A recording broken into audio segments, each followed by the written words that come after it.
TO. This is probably the wrong one. No, that's it. Oh. Oh, are they running a game tonight, though? Well, it just means that you won't be hosting them while you're hosting this. Yeah, it's just somebody playing, looks like Niche. Okay, so you're just hosting someone else. Okay. Yeah. And I'm hosting them, so I don't have to actually record and broadcast. I can just stand back and it'll automatically host them on my channel as well. Great, so someone else can provide your content for you. I gotta start streaming when I'm playing games.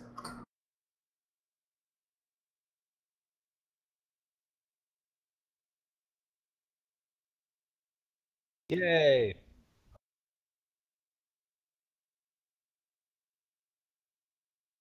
Little cover. You're not broadcasting on Twitch. No. I see you on Twitch right now. Yeah, I see you on Twitch. I see I that, can't hear her. That no one is hosting. No longer hosting. I'm getting that message.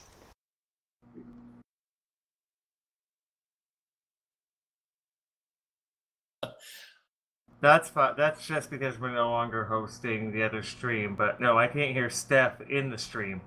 All right, one. Portal. You have to open up a portal to Twitch. Technical difficulties.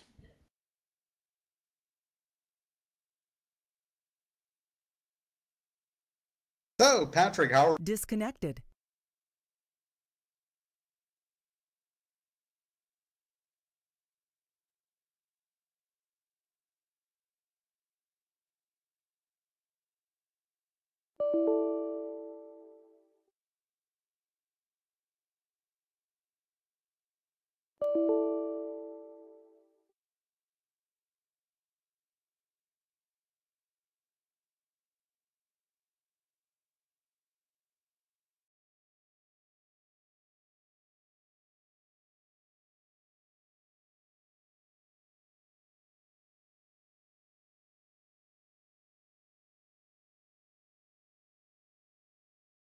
Connected. Okay, now I see... Yes. I see the video. You're up. All right, testing, 1, 2, 3. Can everyone hear me? Yes. Yes, we can hear you just yeah, we can hear fine. you. Testing, 1, 2, 3. I can hear you on the stream, yeah. Hear me? Yep. Yes, we can hear you just fine. Alright, now I'm going to mute the stream. Yep. Please do, because we're getting an echo. Yeah, it will just continue to perpetuate. I apologize. That might have been me too. Who knows? Yeah, that was really bad. Realize it was so easy to find. I like how there's a Fantasy Grounds logo there, even though we're using Roll20. I know because it's because I didn't get a chance to switch it. You're diluting the brand. I'm not diluting the brand. I'll fix it later. Dude. Sorry, I was just running around today. Made dinner and everything else I had to do. All right, with that, shall we begin? Yes, please. Well, as Stephanie said, welcome to Dances with Kobold, our Tomb of Annihilation Thursday night. I am Patrick. I will be the Dungeon Master for this, and tonight I am joined by... I'm Lorne, and I will be playing Balka, the Total Nature Cleric. I'm Stephanie, and I will be playing Beatrix Caspian Rutherford. What order are we going in? Yeah, random. We'll figure out an order playing later. Thorn, a Tabaxi paladin, hoping to add some warlock fun to his backstory. Yay. My name is Chris, and I am playing Hollis, the gnomish rock and roll god. And AKA Bard. And I'm Ian, playing Winthrop Q. Rutherford, your friendly neighborhood explorer. Hi, I'm Tara. I am playing Walker Bow, the other tabaxi of the group, the rogue who has fully embraced her feline heritage. And I am Olo. Olo is turtle. Olo just like smashing stuff. That is all. And we pick up the day after you guys have assisted Syndra Silvane and Romalia in recovering the spellbook of the Lich Zaldara, which, has assisted you guys in figuring out that there is something called the Soulmonger, which has been the cause of the curse that over the past several days the talk of the streets and taverns have been abuzz about. It is the so-called death curse, the wasting disease afflicting everyone who's been raised from the dead. Victims grow thinner and weaker each day, slowly but steadily sliding toward the death they once denied. When they finally succumb, they can't be raised, and neither can anyone else, regardless of whether they've ever received the miracle in the past. The temples and scholars of divine magic are at a loss to explain the curse that has affected the entire region, and possibly the entire world. You absconded with Zaldara's spellbook in order to trade it back to them to get a handle on what their research was. And as they said, whatever has been drawing all of this energy away has been coming from somewhere deep within the jungles of the peninsula of Chult. They couldn't get any more specific than that. And with that, you guys had received your reward from Zaldara and Romalia and had been asked to meet back at the home of Syndra Silvane the next day, which is where we pick up. And Syndra, the retired adventurer and merchant, has been wearing a long black flowing robe with a silver mask, but you know that she was a former adventurer who had been raised from the dead long in the past.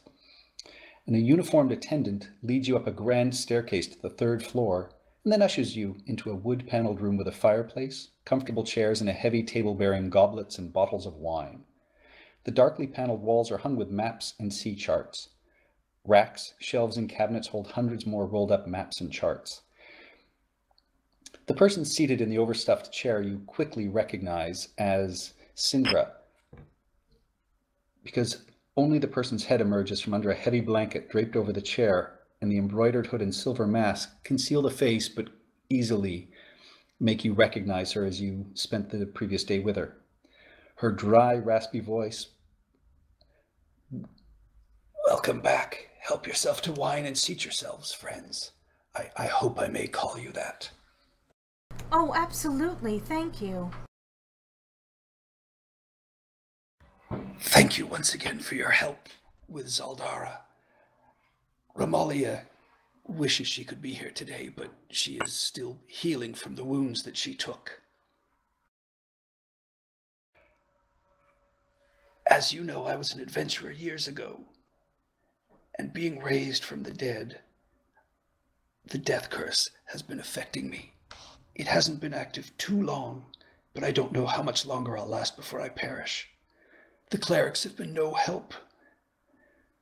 The mages, their magic has nothing that can offer me anything as well. They're stymied by what has happened.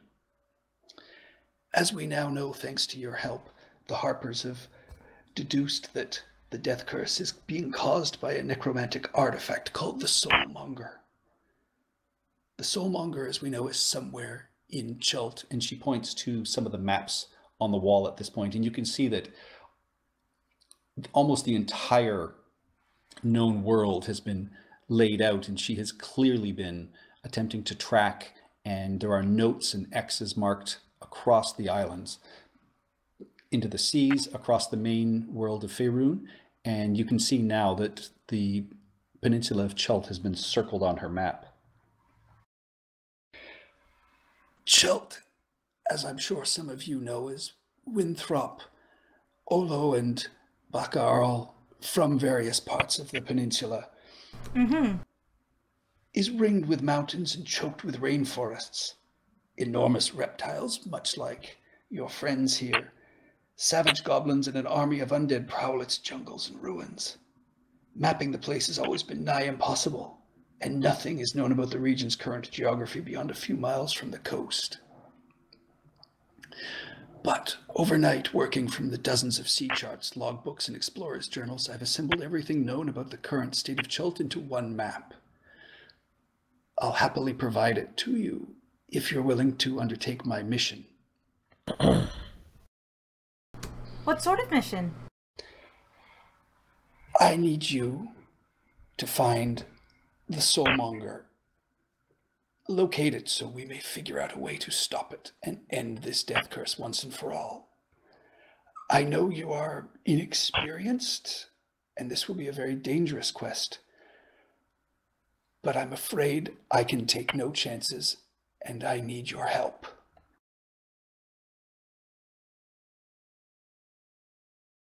Absolutely. Yes.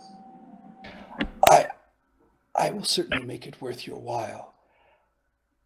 At the end of this, I am more than happy to offer you a magic item of your choice from my vast treasury and many of the things that are behind the scenes in the museum that many of you have worked for.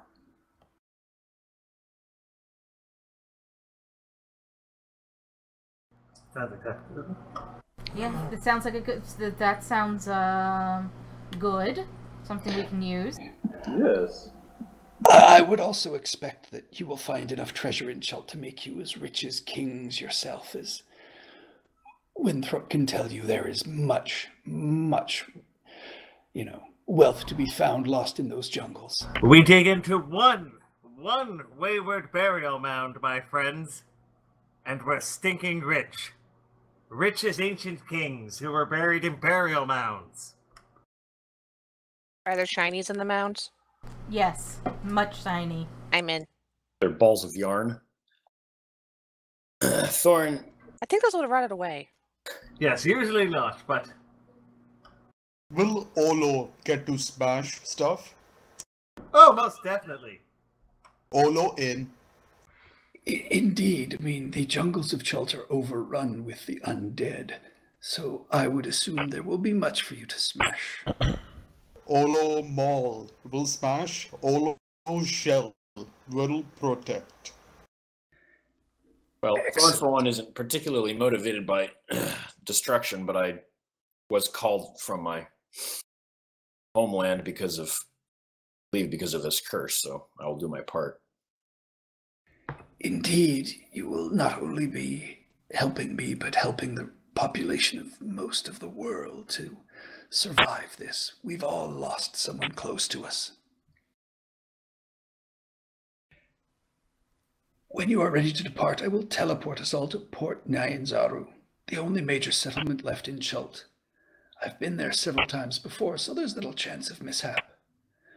Once there, I'll stay with a friend named Wakanga Otamu. He's one of the 7 merchant princes who rule the city. All it says, hey, we all gotta die sometime. How polite. Like someone's a hoplite. And Hollis just sits in the corner, strumming away at his guitar.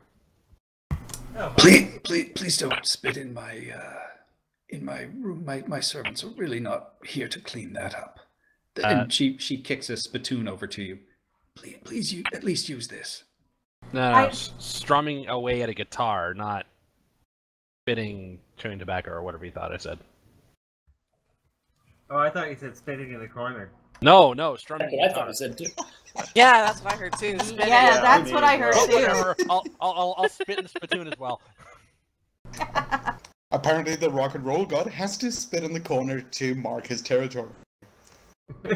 And with that, she hands you the map that you guys can see, and you can well see that basically the northern part of the map, you can see where Port Nyanzaru is, and you can see there are a few other areas that have been, properly mapped out, but the majority of the center and the southern part of the island are left completely blank, as nobody has actually had a chance to explore much of the city since, or anywhere outside of the city of Port Nyanzaru since the island fell.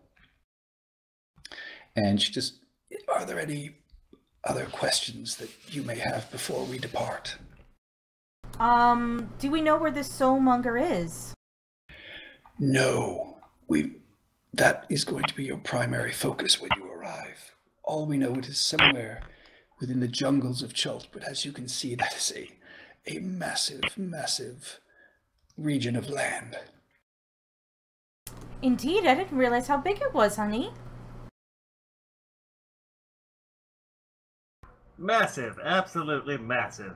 Does hate to rain on the parade. Does anyone know what this Soulmonger doohickeys looks like, or how big it is? No, we have no idea. So it could be a building. I doubt Or it. the island.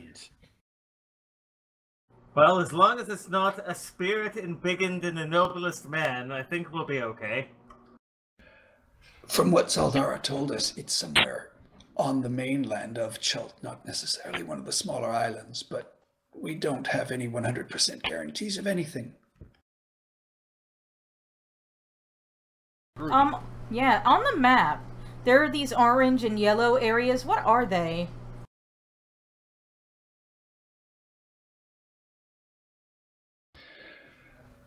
Oh, there are many volcanoes that are still fairly active on the island itself, as well as, various areas that I would definitely say you wouldn't, get as close as you might think to.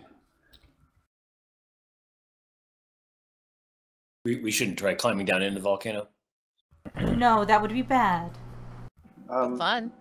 I just want to confirm, were you talking about the actual volcanoes? Or are you talking about like this area here and the one just next to it that are tinged different colors? Yeah, that's what I was talking about. I thought there would be like lava runoff, and that's what you were talking about. I assume they're contours, different elevations, but maybe not. They are indeed slightly different elevations, yes. Oh. And as you may well see, there are, certain areas that are still on the map, but, have roots to it, may well have been sort of lost or forgotten, but there are mines down in the southern end and a few bays and things like that that might be safe, but I mean, really the Bay of Chult and Port Nyanzaru is the only, guaranteed safe place on the island. Oh, okay. Got it. What? So, why what teleport magic- down when we can just hop on a ship and If- kind of get to ship- y'all? A ship would take weeks, unfortunately, and I don't have that kind of time. I'm all fine for teleporting. It gets us there faster. Do you know how much time you might have left? The nearest the clerics have been able to tell me is about 8-10 days. So, in general, they think it's about 80 days, give or take some. Oh no. So we have about a week to get this done then. 80. Oh, I see. That's better. All right, that's a little bit more realistic. It's good to have a timeline. There is, unfortunately, a bit of a clock that you will be racing against. It appears so. Well, let's get going. Oh, we get to meet your parents. Isn't that lovely? Before we go, I want to know if she suggests any materials and equipment we get here that might be more expensive once we hit the island or peninsula. Ooh, good idea. Winthrop actually is able to answer that, and he lets you know that, most of Port Nyanzaru there are markets, and there are the 7 merchant princes that run the city, and you should be able to find everything you need down there, and there will be specialized items you would have to purchase down there, and you probably won't pay high prices for anything except heavy armor, which nobody down there wears and is worth a lot of money. So buy a suit just to sell when you get down there. if you could find a cellar. Nobody really wants it because, as you know, It's a Winthrop rainforest. tells you, yes, it is hot and humid. Oh, am I going to be screwed? Probably. Winthrop lets you know that, no, it just means you have to drink a lot of water. Ah, okay. You should But that's- probably invest in a good-looking suit like mine. That's why we have the 3 Daves. They can carry a lot of water. And coconut oil for my hair with all the humidity. Oh, I'm sorry. No, I'm sorry. They're just full of You're used to it piss. being very curly down there. But if there is anything you guys want to collect, she lets you know that, you know, she'd like to leave in about 3 hours, which should give you guys time to run out, buy anything you need, and just, you know, close off anything you guys need to finish up with before you leave. It was mentioned that we would get magical items or weapons. Later. At the end. Later, baby, later. When you have completed your task, you will have your choice of magical items.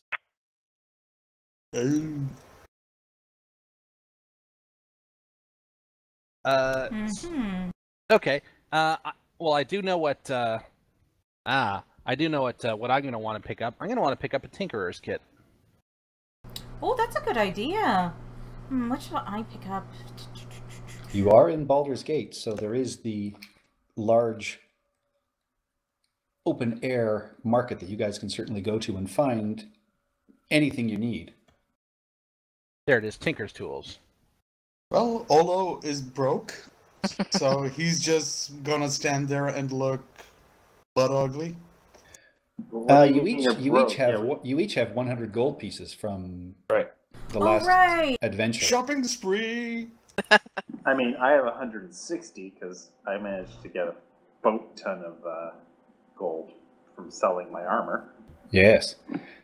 Makeover, makeover, makeover, makeover. Now, do make sure you don't spend all of your coin here, as you would probably need to hire a guide and purchase specialized equipment when you're there.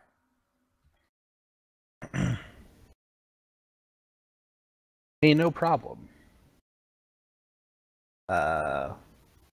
Entertain. I think I have everything. I have longsword, shield, chainmail, backpack, crowbar, hammer, baton. I can create for us, 10 gallons of water, clean water, every day. I mean, in terms of defense, Baka and Olo are just pretty much tanked up, so we got that happening going on. All right, Get so backpack, bedroll, rations, water skin, disguise kit. Yeah, I think I'm good. All right, so Hollis, you pick up your Tinkerer's tools, and everybody else, you go back, pay up your bills at your inns or wherever you're staying, and collect everything you want to bring with you. Oh, how much is a healing potion? 50 gold. We should probably get a healing potion. Yeah, we should all pick up at least one. I'm also gonna grab a hand axe and a quarterstaff. Well, I do have one potion of healing on me, so I don't think I have any. I'll buy a couple if they are available. I remember I used up mine, and Walker Bow used one in our previous mission. So yeah, I was the medic running around shoving it down everyone's throats. Yeah, you have 3 left from last week. Okay. When you guys went into the Cellar of Death. And yeah, I've just purchased one to replace the one that got shoved down my throat to bring me back up to life. Yeah, I bought one too. How much would a parasol cost? You can find a parasol, a half decent one, for 7 silver. 7 silver? I'm all for it. Can I do my traditional dump a whole bunch of gold into what's the word? The generic items? Sunlight Financial. My guys are my guys are carrying 75 gold worth of common items, and we can pick them as we need them. Oh. Ooh. Sure, you may want to wait until Port Nyanzaru for that, though. Can do. But As yeah, that's the you specifically would know, you'd need to get things like rain catchers and other, very specific items to deal with the jungle. Perfect. That's why the parasol. I got to keep the suit looking good, you know?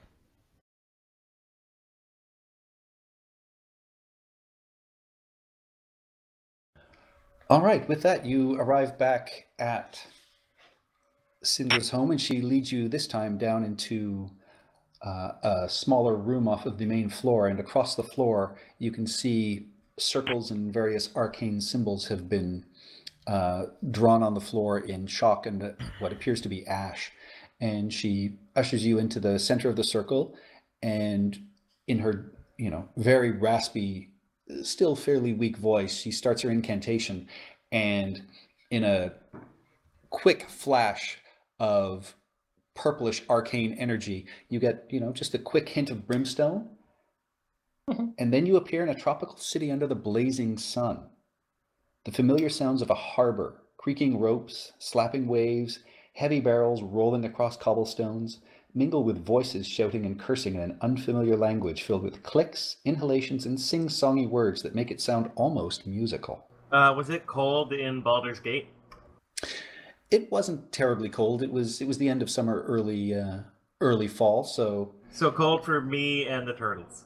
Yes, and, Winthrop, you, as you would have, sort of walked into the circle, would have been handing off the clothing that you were wearing to your porters, and you yourself would be now dressed in very light sort of linens that are, sort of loose and drapey, and also that's why I was bright asking. Colors.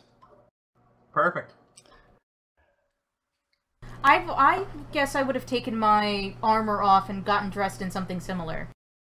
Yes. So what you guys wearing? What do your travel outfits look like? Oh, I have to go on Pinterest and find some. Oh god, yeah. Oh my god. Well, I guess mine is gonna look like a linen, billowy, English explorer's outfit. So like the pith helmet and yeah, that's basically it. And khaki. Baka is just a turtle wearing a kilt. Olo is naked. Shudder. Studded leather on thorn with some floral ivy patterns carved in shield and other places on the armor. I guess I literally look like Lawrence of Arabia. Excellent. Paulus is wearing a fairly nice suit. It's a little bit worn.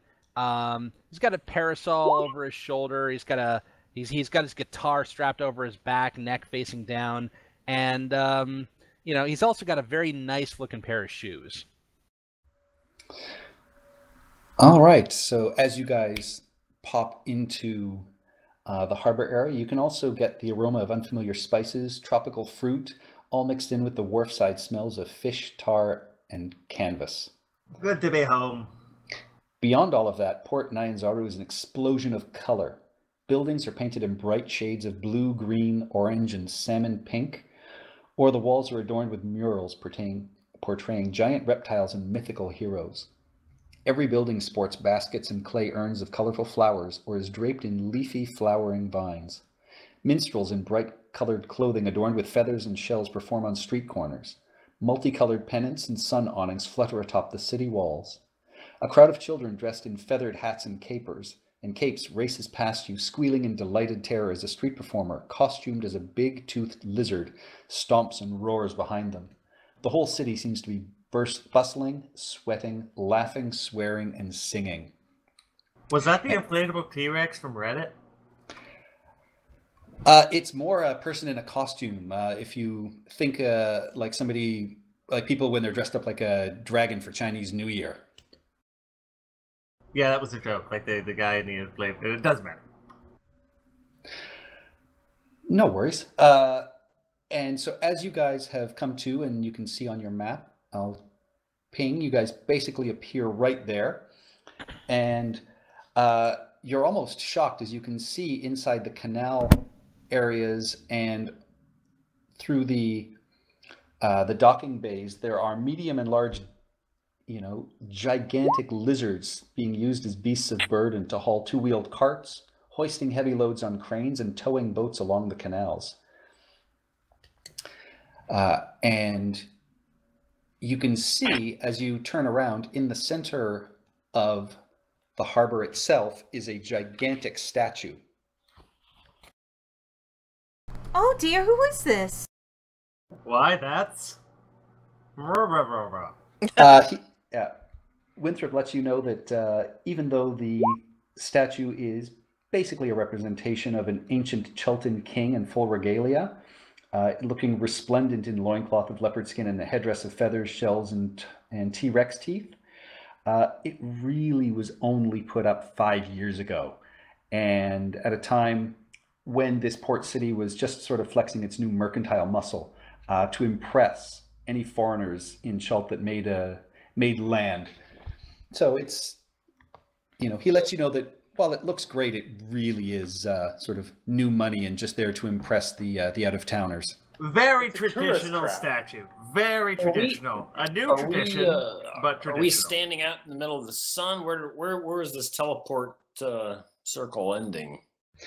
It ended just on the main port, just outside of what appears to be the dockmaster's building, and you can see that this area has been sort of cordoned off, so it is a space that has been used in the past, and you are sort of quickly ushered off and put into what appears to be the harbor master's quarters, and there's a small man behind a desk with a large book who, as you walk in, asks for each of your names and inquires what's your business here in the port city.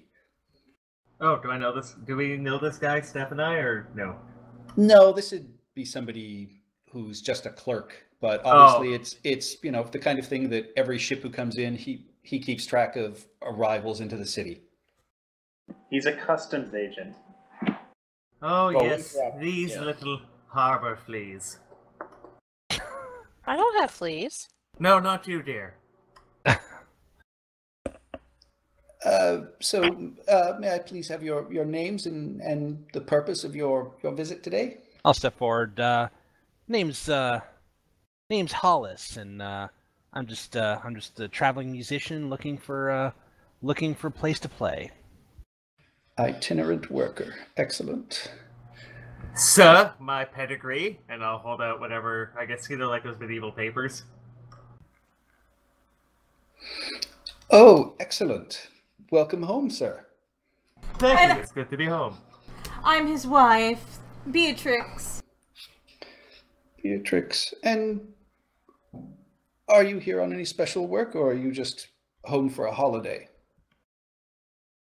Oh, we're here to do, some business, some pleasure. And your creatures? Well, my name is Barker, and I'm a hired goon. These are our laborers. Okay, so he takes everybody else's name down as laborers. And plus the 3 names. I regard Winthrop with raised feline eyebrows. That's easier. And Syndra then shows her papers and says, They are all with me, and I will be staying at the house of Wakonga Utamu. And at that, you can see the clerk just sort of perk up and go, "Oh, excellent, very, very well, very nice." And as you guys are standing in there and sort of looking around, you can see there's a large bulletin board set up, and you can see different things tacked up, and they appear to be the names of guides or scouts, and there's probably half a dozen or so that have been tacked up on this board.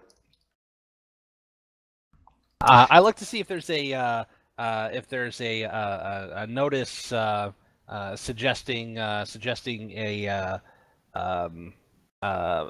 place wanted for entertainers or musicians.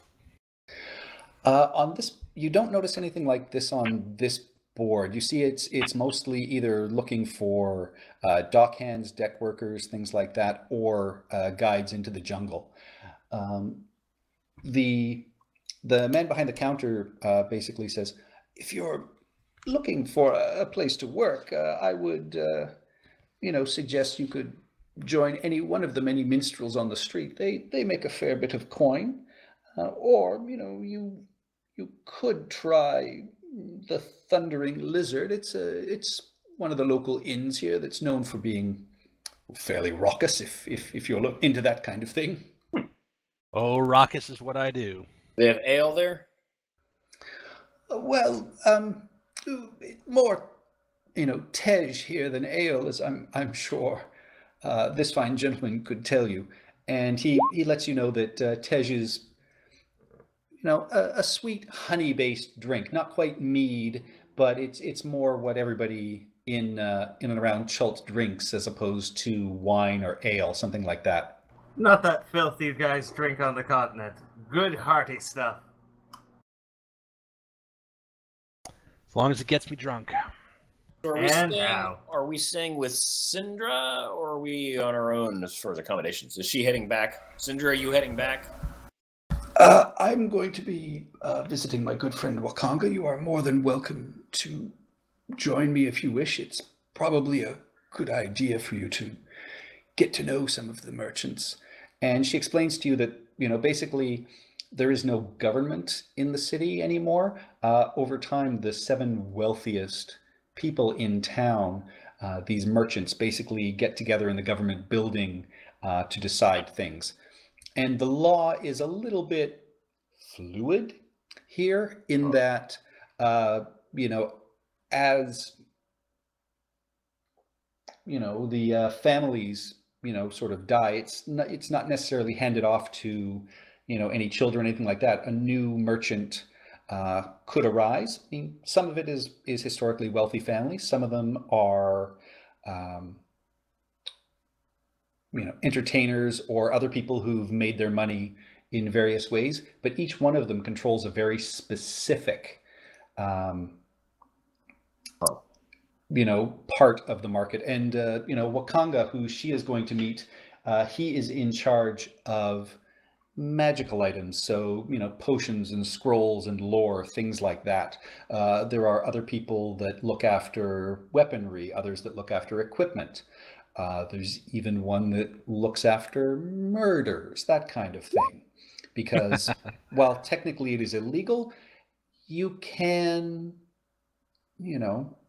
pay the right person and these things can be taken care of. Oh, so it isn't really that different from Baldur's Gate?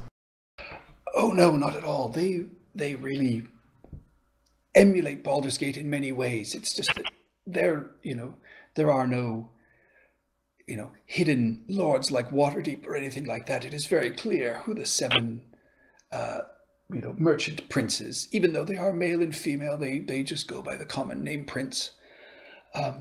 If you wish, we can certainly, go our ways here, but you are more than welcome to join me at Wakanga's manor home. If I could make one small suggestion, my friends. We need to see to our expedition. I can head to the museum with the Daves and get this started if you would like to go meet my good friend Wakanga.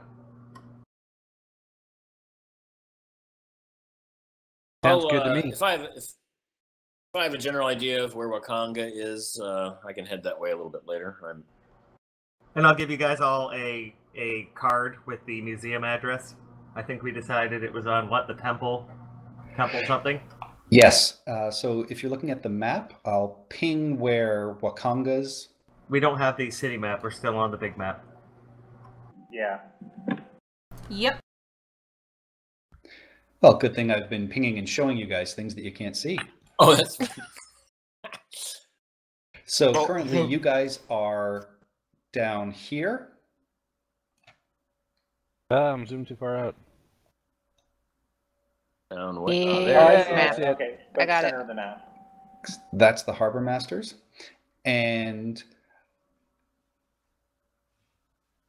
looking around the city, you can see sort of towards the top left, here is where Wakanga's home is. And this is the giant market. So Winthrop would tell you that, that is really where you would go inside the merchant's ward, and the Grand Souk is the gigantic marketplace where you guys could find, pretty much anything you need. And then the other major merchants' homes are going to be inside the walled, communities up here.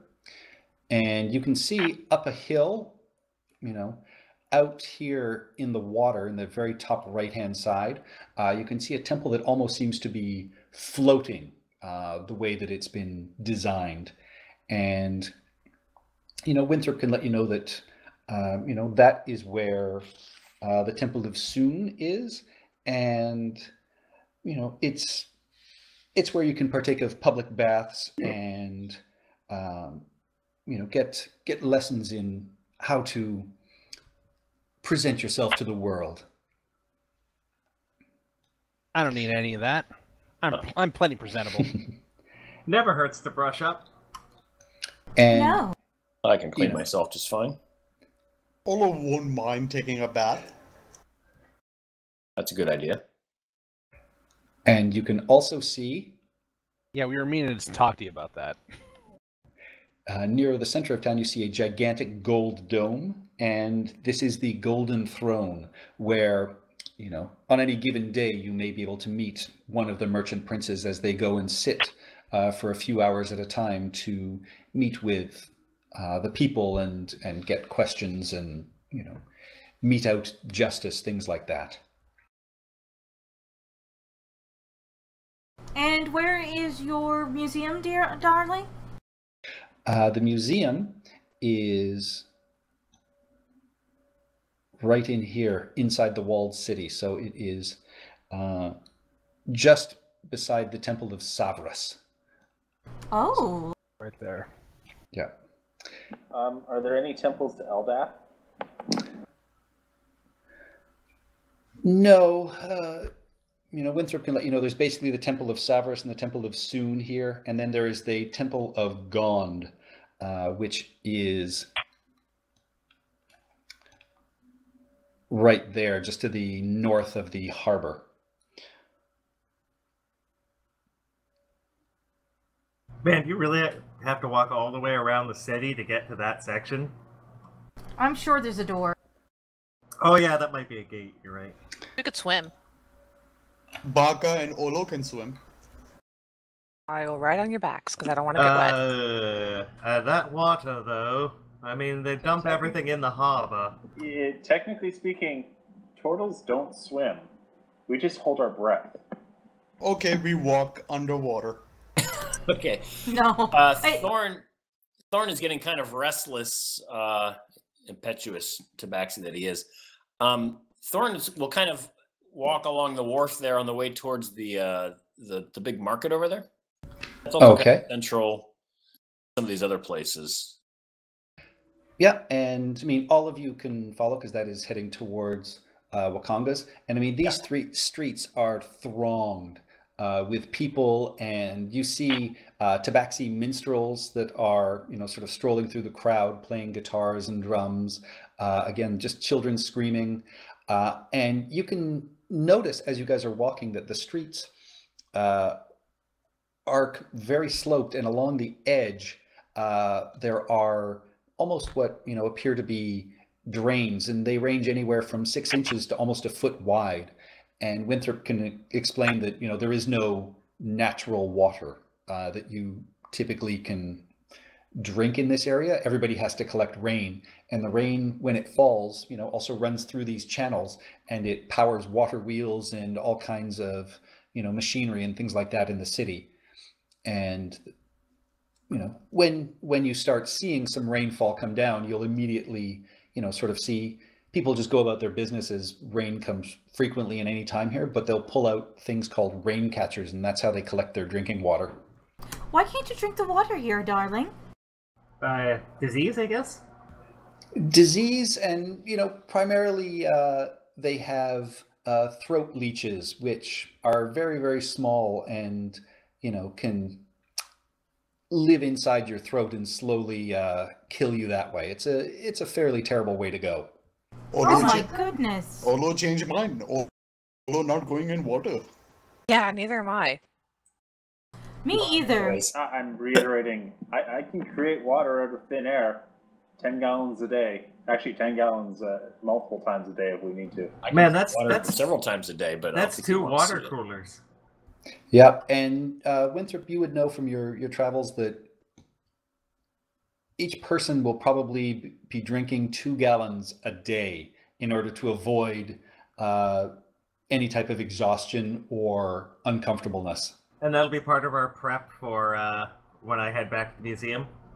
Yes, and you'd be getting rain catchers and things like that. While we're walking, if the streets are this bad, the 3 Daves are well trained and will get out front and kind of make a path for us. Oh, absolutely. They act like your cow catchers.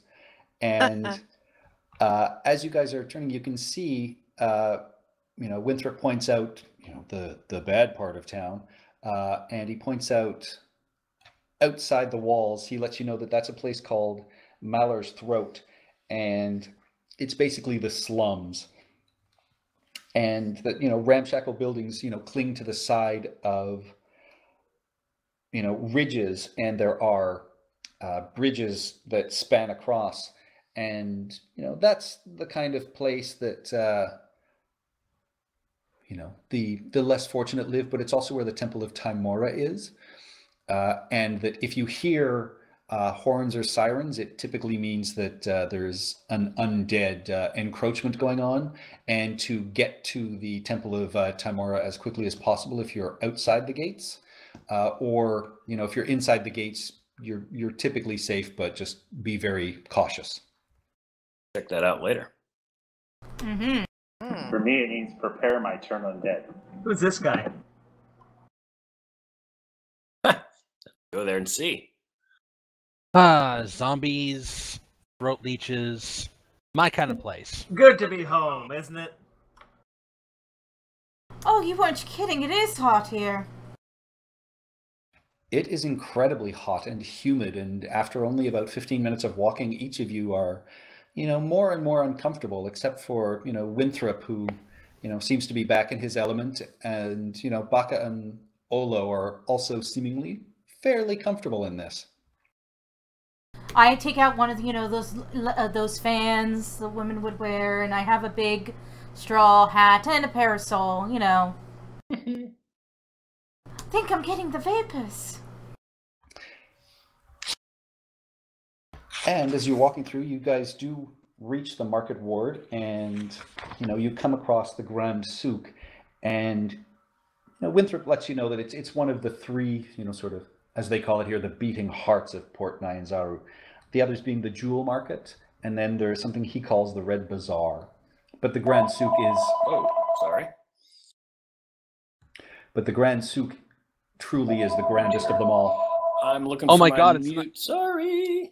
It's an undead attack outside. Oh no, dear! Apparently somebody has technology in this bazaar. Well, we are not too far away from Spelljammer Island. Oh yeah, I was listening to the D&D talk, and they were talking that island's going to come up in either the next adventure or the one after that. Yes. Now, Steampunk. Sit me in the Spelljammer throne. We're going to the stars. Don't cast fire spells outside the crystal sphere. That's all I know. All right, what happens next?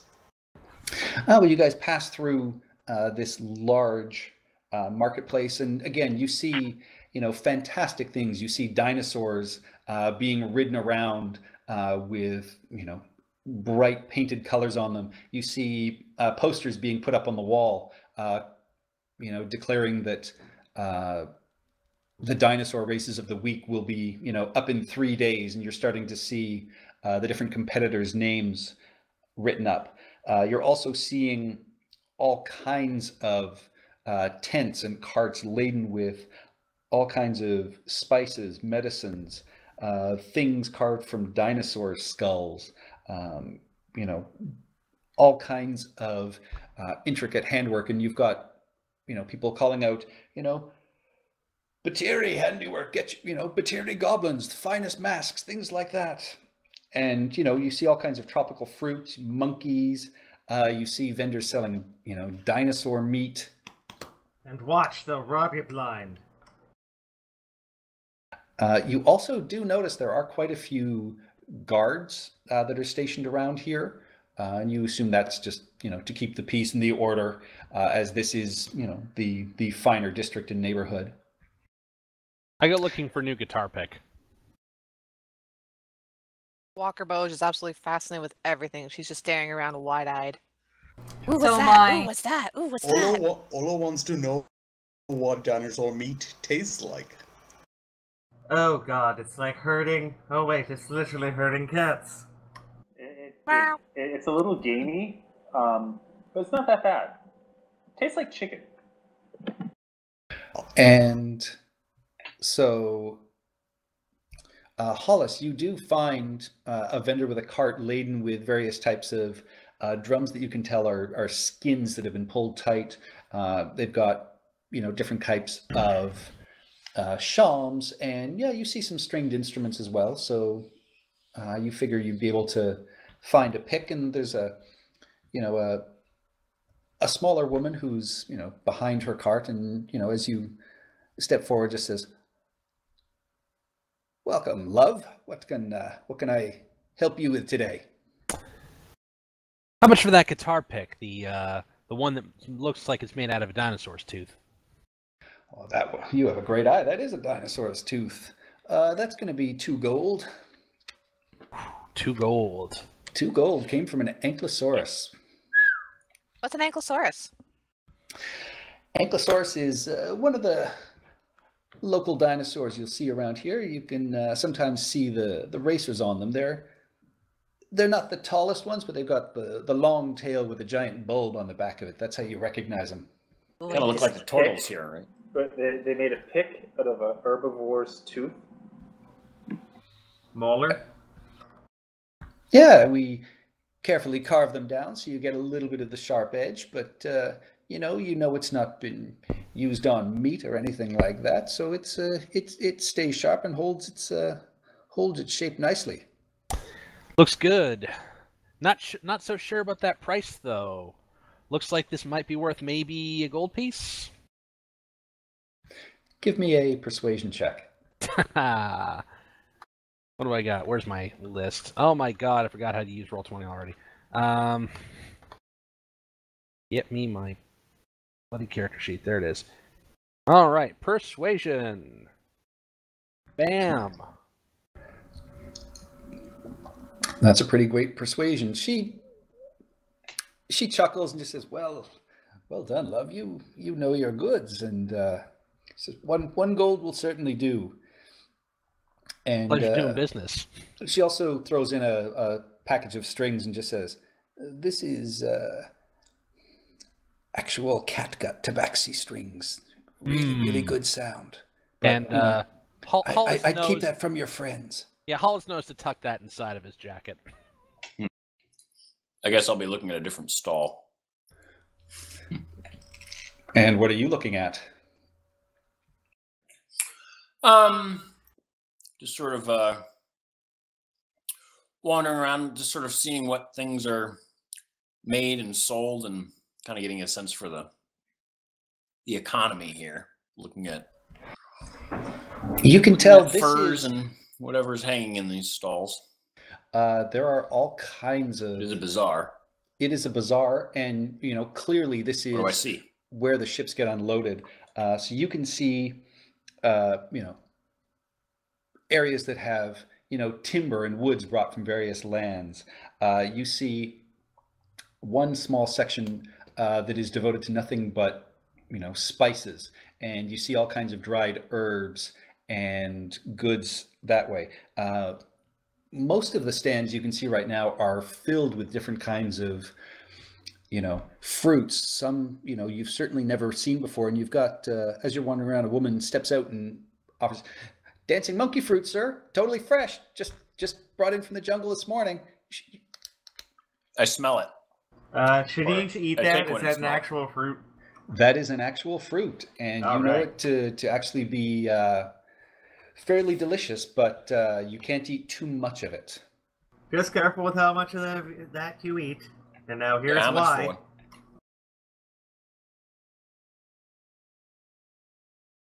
Yeah, why can't you eat a lot of dancing monkey fruit? Does it get you high? No, it makes you a little bit ill, and you will actually understand the name dancing monkey fruit. Winthrop lets you know. How would it affect a turtle? Well, there's really only one way to find out, sir, but I don't know that you'd necessarily want to do that. I mean, what we typically do with it is juice it, and it's the juice that causes the trouble. I mean, you can chew on the pulp all you want, but the juice can just kind of make you dance uncontrollably like a monkey. Huh. How much Are for there any one? juicing bars around? How much for one dose of dancing monkey fruit juice? 5 gold, sir. Take it. Oh Lord, he's not, is he?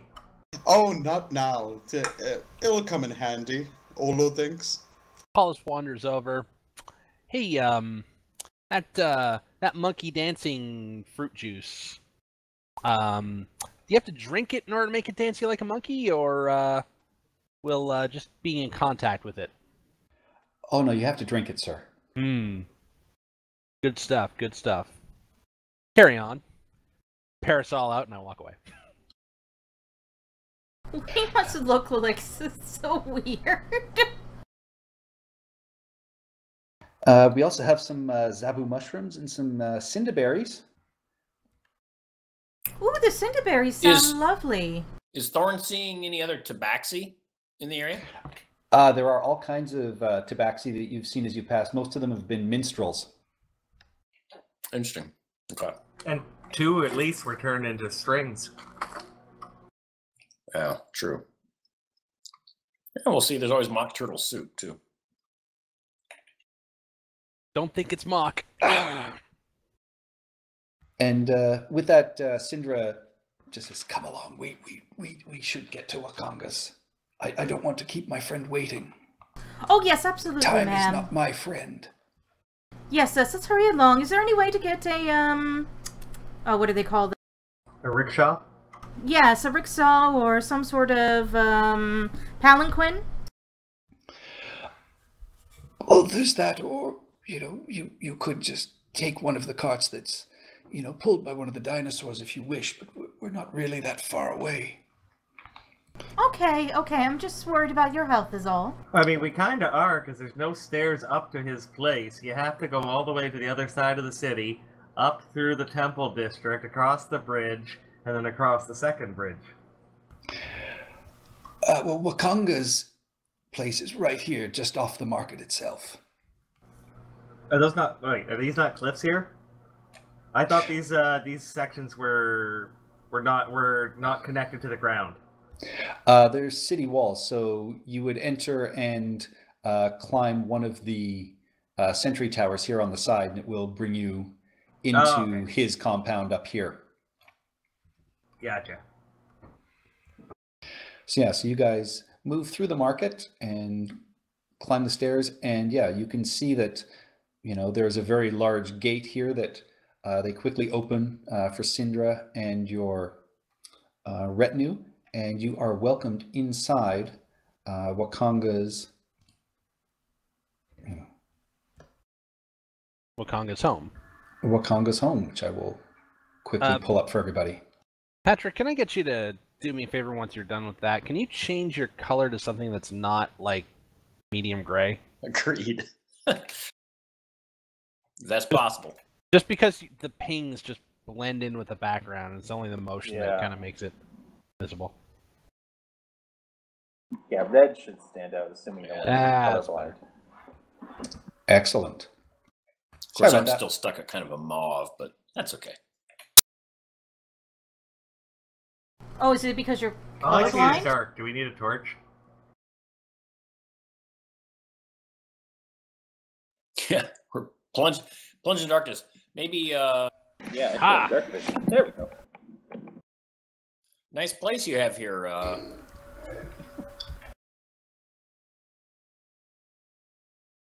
the Well- torch moved. Yeah, I don't know what Patrick has, and I don't want to spoil anything.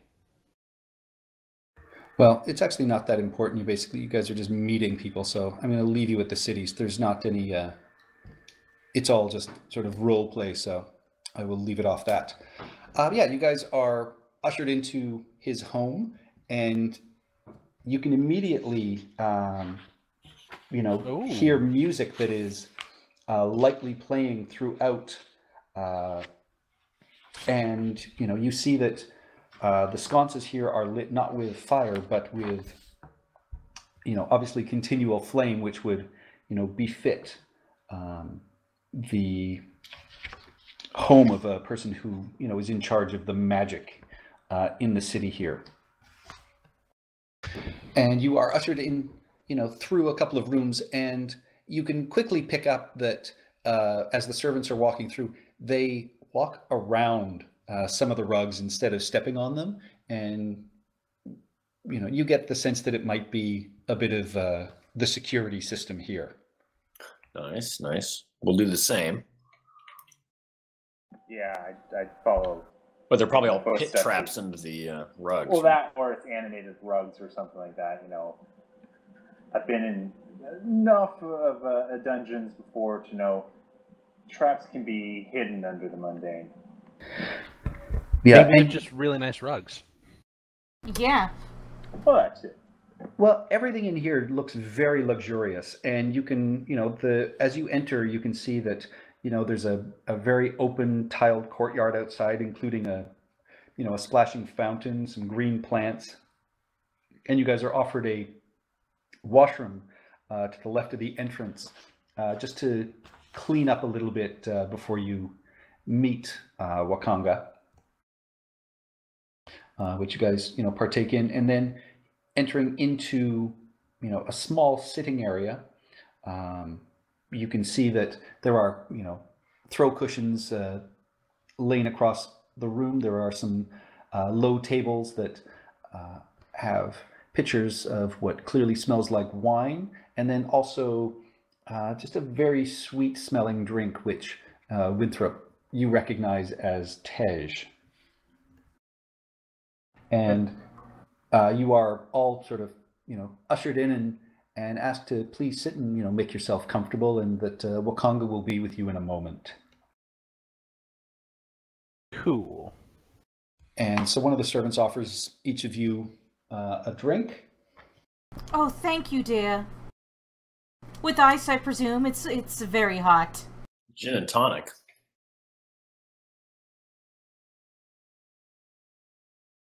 They have cold white wine, or they have the Tej, or they can offer some fresh rainwater if you'd like as well. Oh, I would like to start with the fresh rainwater, and then I will have I'll try some the of this. Tej. Yes, then I will have some of the Tej. All right, and so the Tej, as you drink it, is very sweet, very, very pleasant, and surprisingly light. Even though you've heard it is made from honey, it certainly doesn't have the depth that mead has. It's a much lighter, more refreshing drink. Very good, very good. And with that, the curtains of bead that are at the northern end of this room open up, and you see a very tall man, very, very dark skin. His beard is braided into 3 braids. He's wearing these beautiful blue robes with a gold headscarf, and he parades into the room and just says, Well, I hear my guests have arrived. Welcome, Syndra, and I guess you are the brave adventurers that are here to help solve this death curse. Welcome. My name is Wakongo Utamu. My home is open to you for however long you need today. Oh, thank you, sir. Do I know as this the death guy? curse? Do you know of anyone who's affected by the death curse here? Well, present company, of course. My dear friend Syndra is included. I wouldn't say there are too many people on Chult that have been afflicted that I know personally, or if they are, they're keeping it to themselves.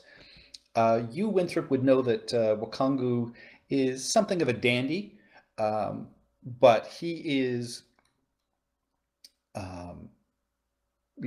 very knowledgeable in island information, lost lore, and he controls the trade of potions and scrolls and magic items. So probably works with my parents in the museum sending out expeditions or authenticating things.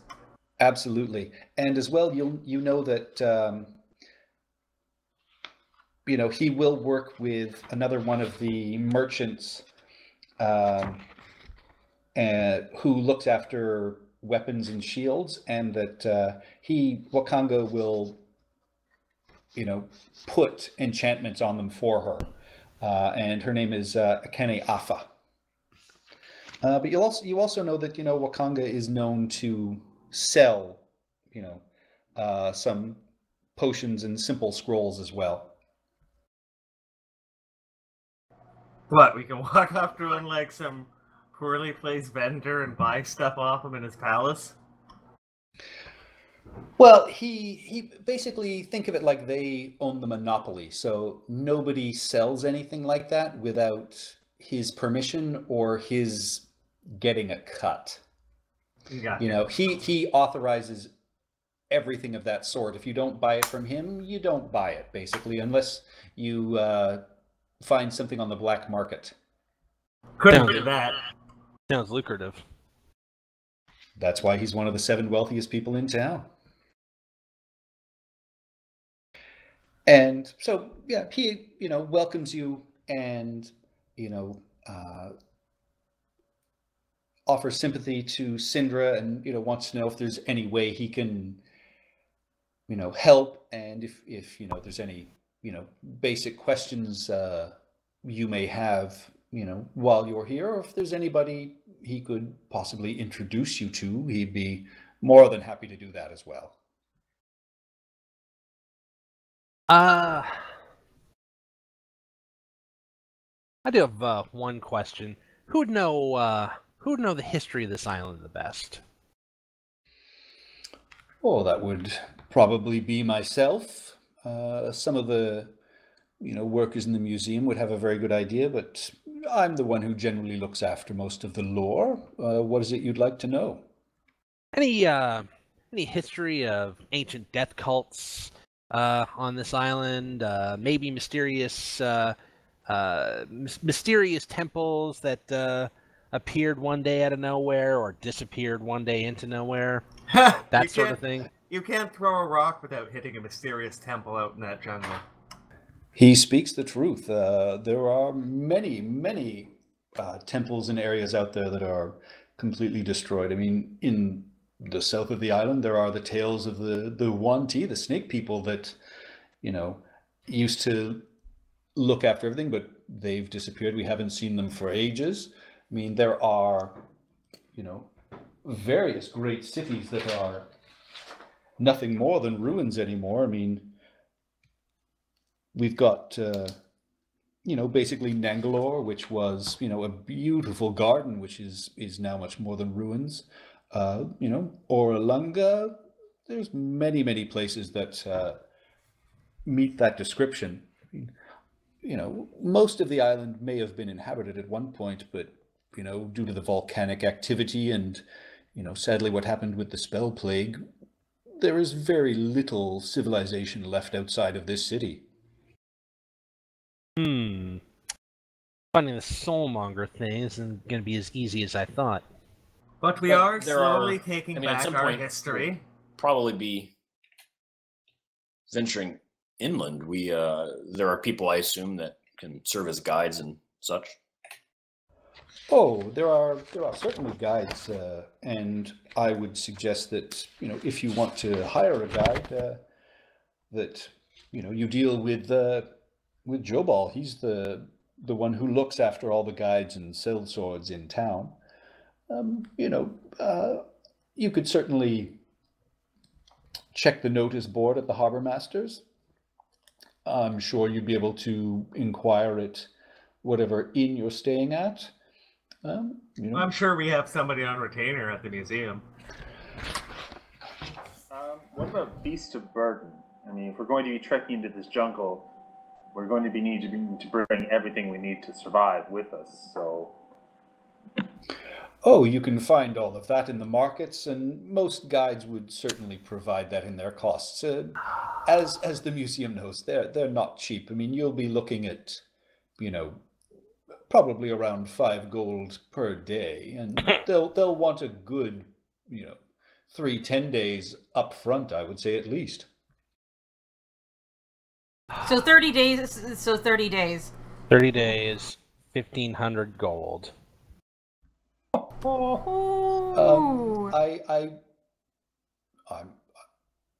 No, that would be 5 gold at 30 days is only 150. 150 gold. You're right. I mean, it's no pittance, but I mean, really. I'm a musician, not a mathematician.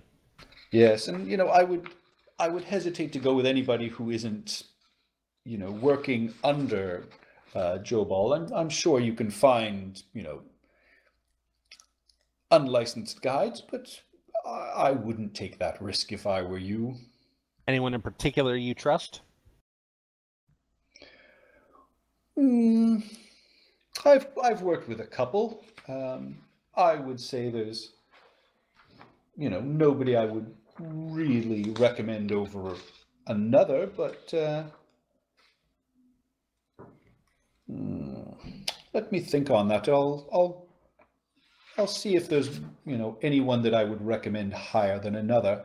But, coming to mind, I would say, Eku has been very good, and, one of your, brethren here, and he gestures towards Baka and Olo. Quilgok was very, very handy the last time I went down to the Aldani Basin.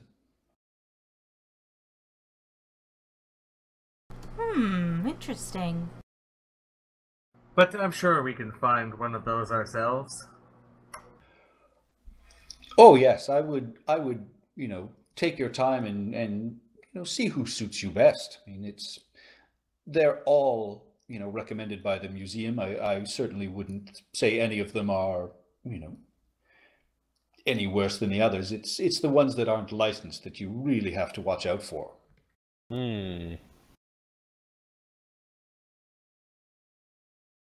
Have you already bought your license from the Flaming Fist?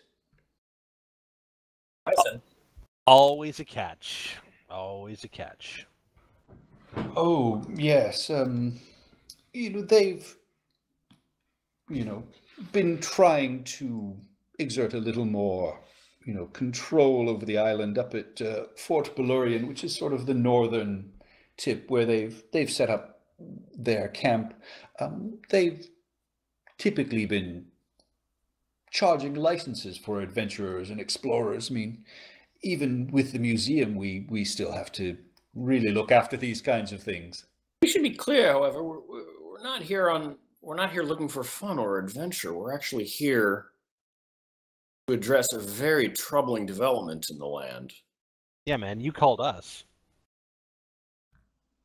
Indeed, I have no control or say over what they do, and I mean, you're under no obligation to do anything. It's, just if you run into one of their patrols in the jungle, it may not be a friendly encounter. All right, fair enough. I don't necessarily believe or agree in their trying to stake any claims here either. But you suggest that we do get said license to ease any differences then? Oh, as you know, money greases the wheel. Yeah, we'll have to talk about. We'll have to see about that grease. Then we can plan for that as we're preparing for the expedition. Indeed.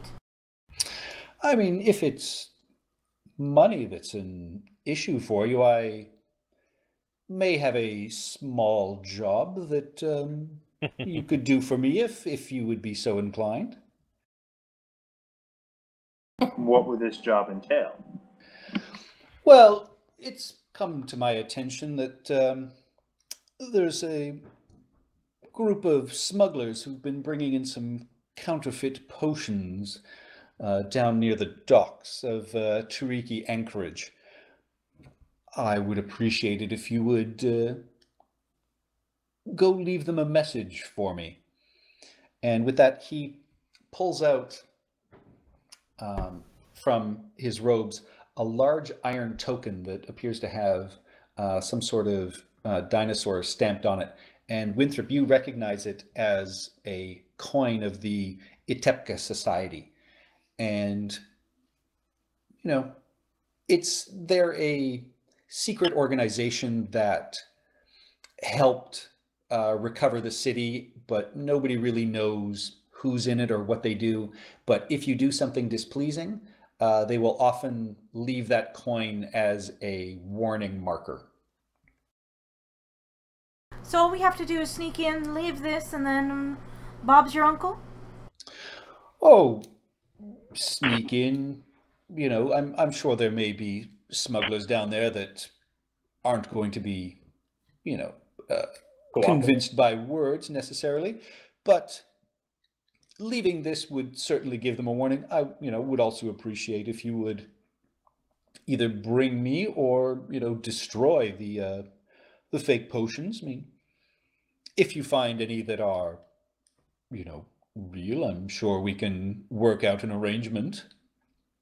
Would you be willing to help offset any troubles that we might entangle ourselves with if hostilities are met? Well, if hostilities are met and you simply show this, you know, token, you may be able to get out of some trouble. I mean, I myself am not actually a member of the Itepka Society. I'm simply using this as a way to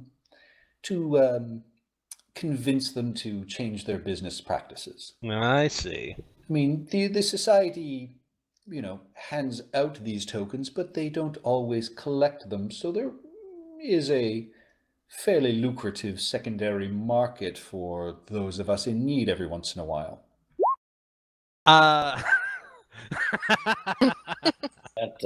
Oh, he seems completely genuine. Like he's not, you know, shy about letting you know that, you know, you'd be sending a warning, but it's his way of basically scaring people off, but not necessarily drawing ire or suspicion to himself.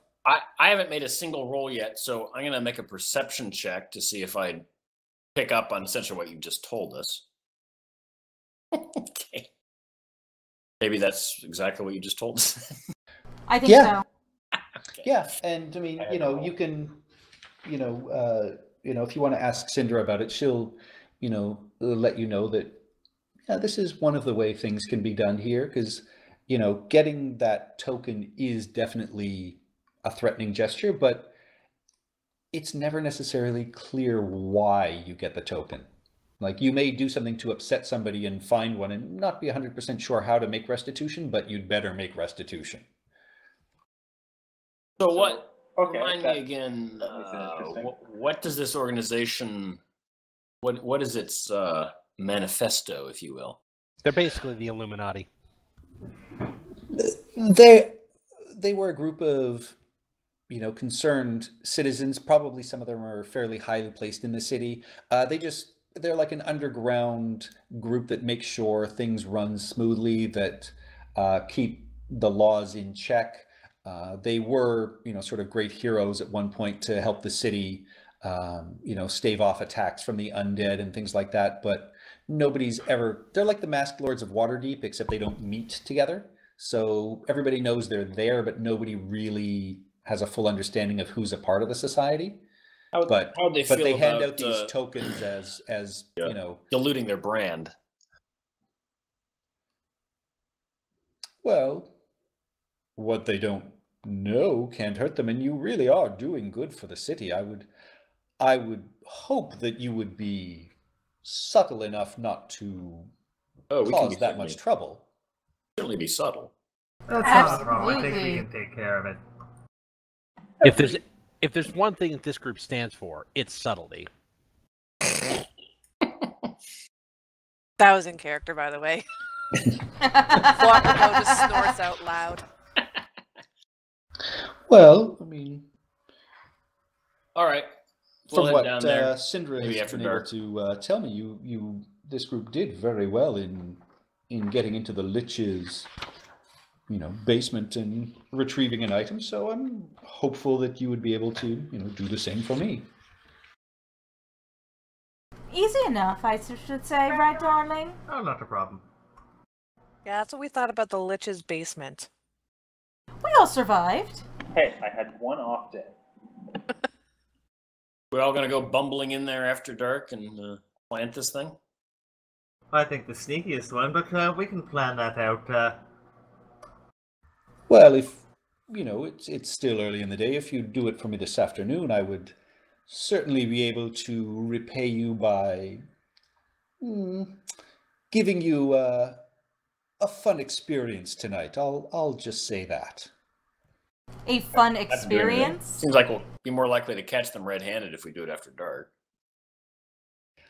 Oh, I'm not necessarily worried about you capturing them.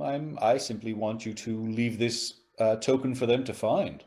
Well, it's not like we're going to find them all. I mean, we're probably only going to find the lowest people on the proverbial totem pole. And also procure some of these fake potions of theirs. Well, potentially fake. From what I've heard, they've been, it's some fake potions of healing and some alchemist's fire that simply does nothing but, redden up the skin. I don't need that associated with my name in any way if they're using me to try and sell these things. Why don't we just go up there and offer to buy one of their lovely and delicious potions and pay for it with a nice iron coin? What are they going to do? We buy one, try it out right there, and see what it does. Well, then you may be, in fact, dealing with, some poor saps who've been sold this in the marketplace, not necessarily the smugglers themselves. Yeah, we need to get to the smugglers themselves. All right. I think it's time to go potion shopping. Yeah, do you happen to know roughly where their base of operations is? I have heard that they are, down in the docks in Tweaky Anchorage, and that's where you'll be able to find them. I can have one of my servants give you slightly better directions. And Winthrop, you'd know that, this area is, near the bad part of town, so it would certainly make sense that that's where, smugglers would be down by the docks. Okay, I will relay that. Sounds like a deal. Wonderful. I'm certainly happy to offer you a nice sum of 50 gold pieces at the end of the day for this as well. Ooh, and an experience. Yes, and I am sure it is one you will very much enjoy. Is it as long as it's okay for a gentleman out with his wife? Oh, most assuredly. And he gives you a wink and just says that it's the kind of thing that makes the heart race. And with that, I will say we'll take a quick 5-minute bio break for everybody, and you will be at the location in Tariki Anchorage where he directs you. Awesome. I'm gonna Excellent. after we get out of here, or he goes out, or whatever. I'm gonna whisper in my husband's ear and goes, "He's not talking about an orgy, is he?" No, dear, no. All right. We will all see. All right. 5 minutes. I'm gonna make some tea and close the window. I'm freezing. Yeah, we're back. And it's not cold, just for the record. All right, back in 5. Back in 5. See you soon.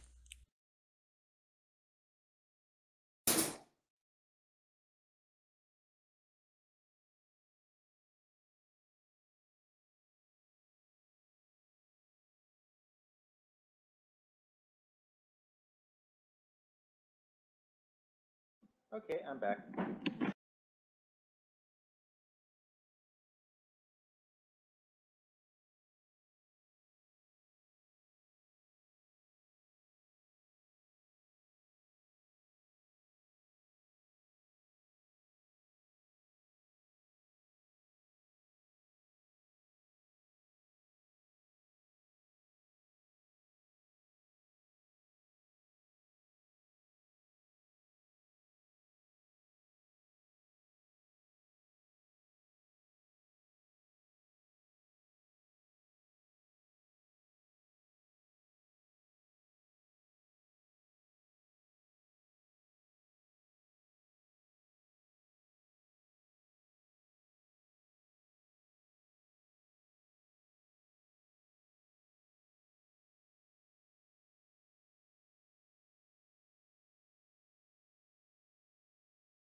Okay, I'm back. Welcome back. We're hearing Andy playing around with stuff. Yeah.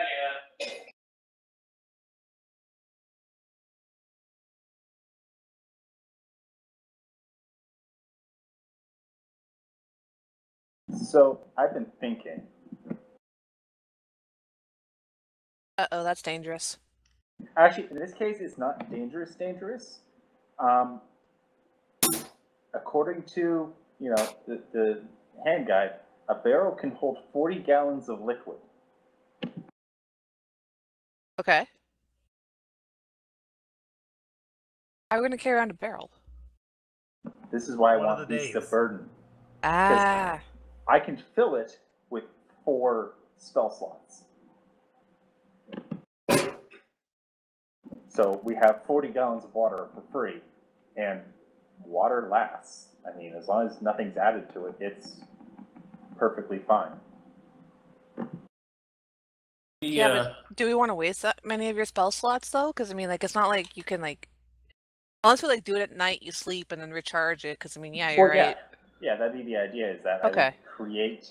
Well, technically, it creates its own container, and I don't think the container actually goes away. So, wow, we're going to be creating containers of water of up to 10 gallons. Yeah, that's going to be interesting.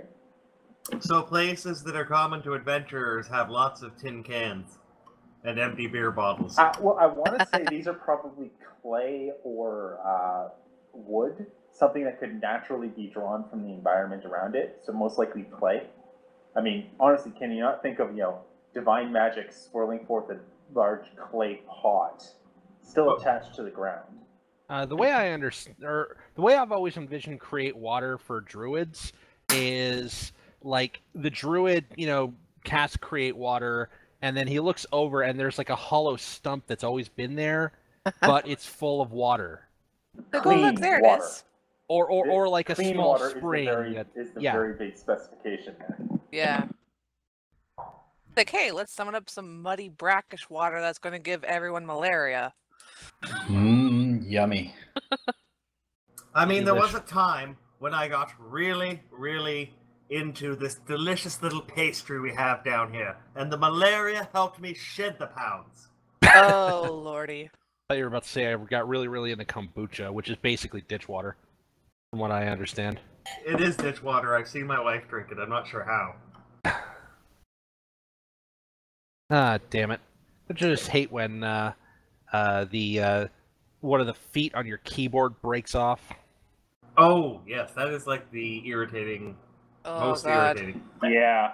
Where would I even replace this? You don't, really.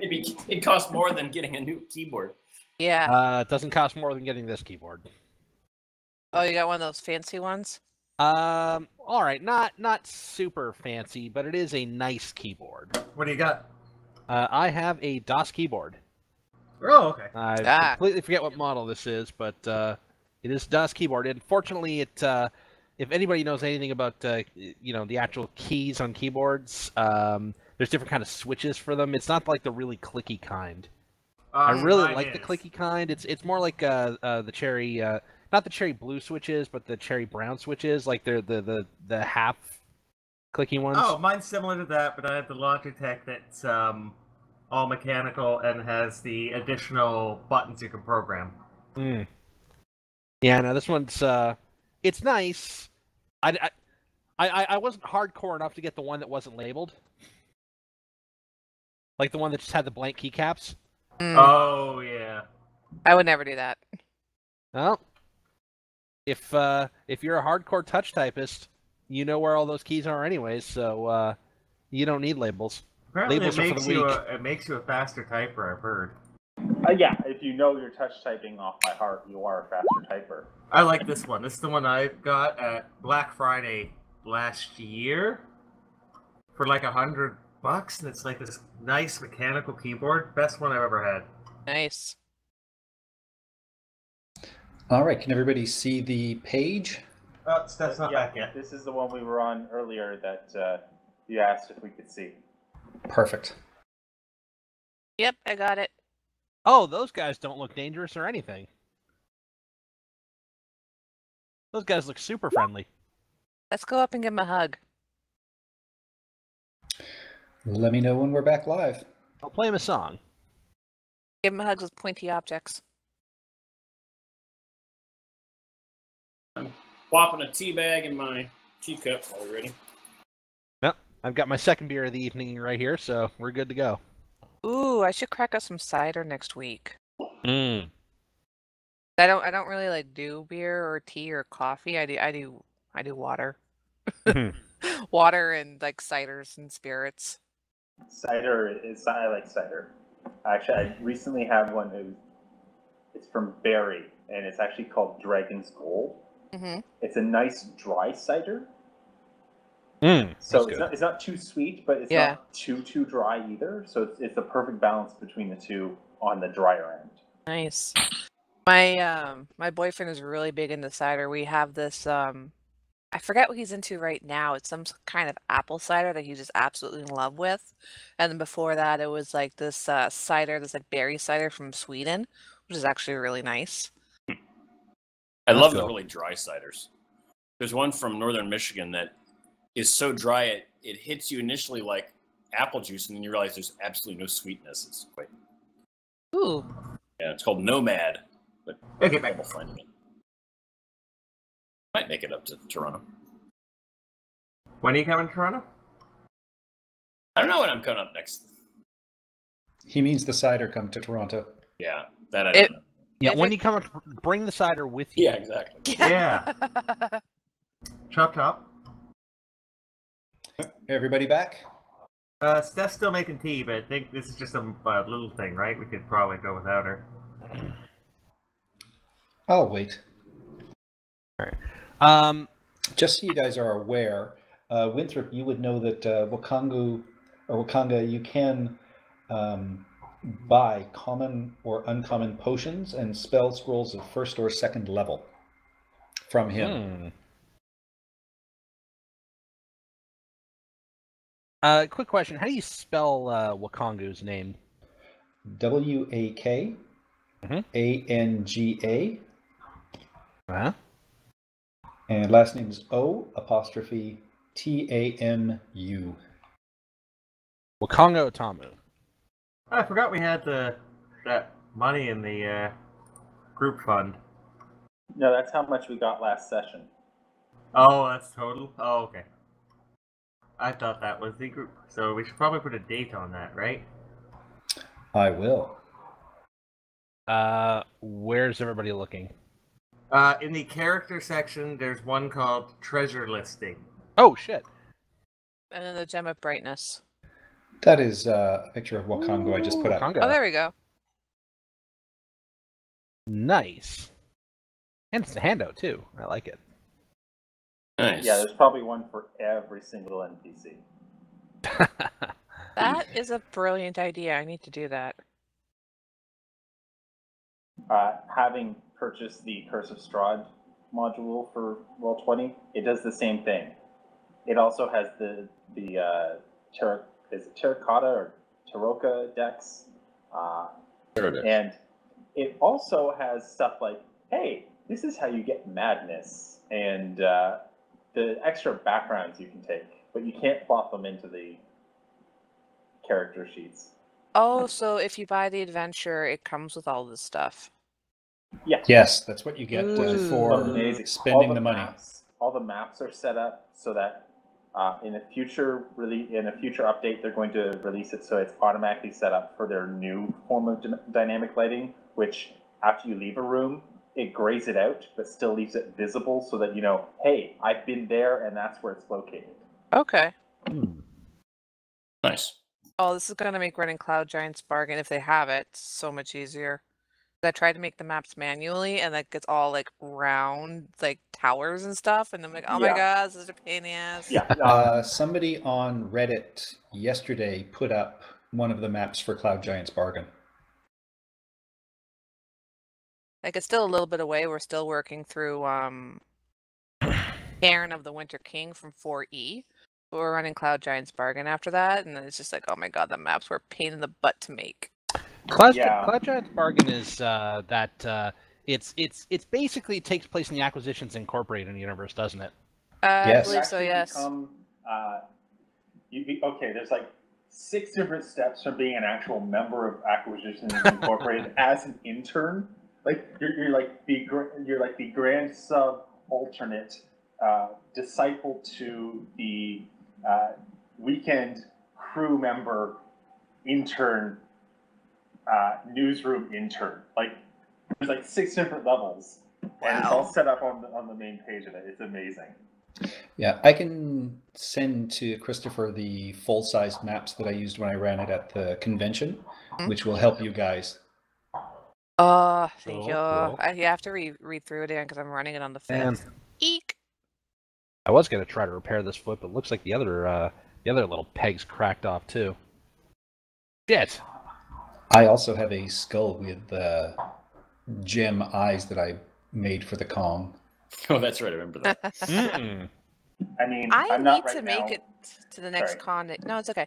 I'm just saying, like, I need to make it to the next con where you're actually running an adventure. But every time you announce, I'm just like, damn it, I have shit to do that weekend.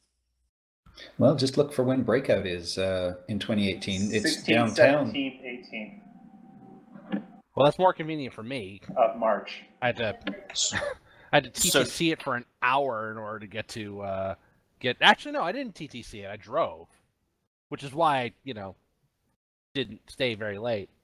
Yeah, TTC would take me about an hour or two from where I live to get downtown to the core. Yeah. Yeah, it'll be much more convenient. Oh, hell yes. Well, that works out for me. That works out great for me. I need to find this now. Where is it? Google. Google, don't fail me now. What, the Breakout Con? Yeah, like, I know it's in Toronto, but I don't know where exactly it's being held, so I'm just gonna look it up really quick. The I wanna say it's being Sheridan. held somewhere around Yonge and Dundas, I think. I think it's like Yonge. It's like a block or two off of Yonge and Dundas. Oh, So it's like central. That's super convenient for me. Yeah, that's still gonna take me an hour to get to. Yeah, that's gonna be. Yeah. I'm not even gonna have to get onto travel. the subway. I just take a streetcar from my house. That's awesome. Oh, shut up! My streetcar is like my streetcar is shut down for the bloody year. I'm not even sure if it'll be up and running during breakout. I'm on the 501 line. Well, no, the 501's running. The 501 shuts down every freaking year. Every month it's shut down for a week between point A and point B, somewhere along the line. So I don't know. Like right now, it'll be fine. My part of the line is a shuttle bus from Long Branch to like Dufferin, and it's a streetcar from Roncesvalles to Neville Park. But there's another intersection, Queen and something, that shut down for like 3 weeks for construction, so it's diverting for another 3 weeks. Oh, it'll be fine for spring. I think. Yeah. Well, okay. I live out on the west end.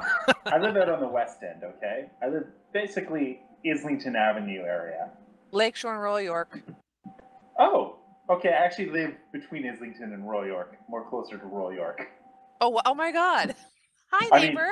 I mean, I'm up by Dundas though, so. Yeah, no, I'm like at the I'm like right on the lakeshore. I could spit on the lake from my building.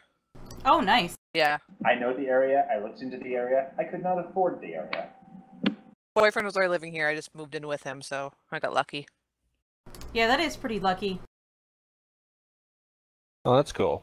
We're up in Rexdale, so we're at Islington in the 401. That is less TTC accessible. However, it might be easier for her to come up, the bus, and then we all drive down together. There's an idea. There's a thought. Well, I'm right at Broadview and Dundas, so that works out great for me. Oh, lucky you. I was going to say hush you. I'll probably be in the hotel again this year. Well, I mean, it's a hell of a commute from where you live, so. Yeah, just a wee bit. I can only make it the 2 days. I've got theater tickets for the Sunday. For what, Kinky Boots? Come from away. Oh.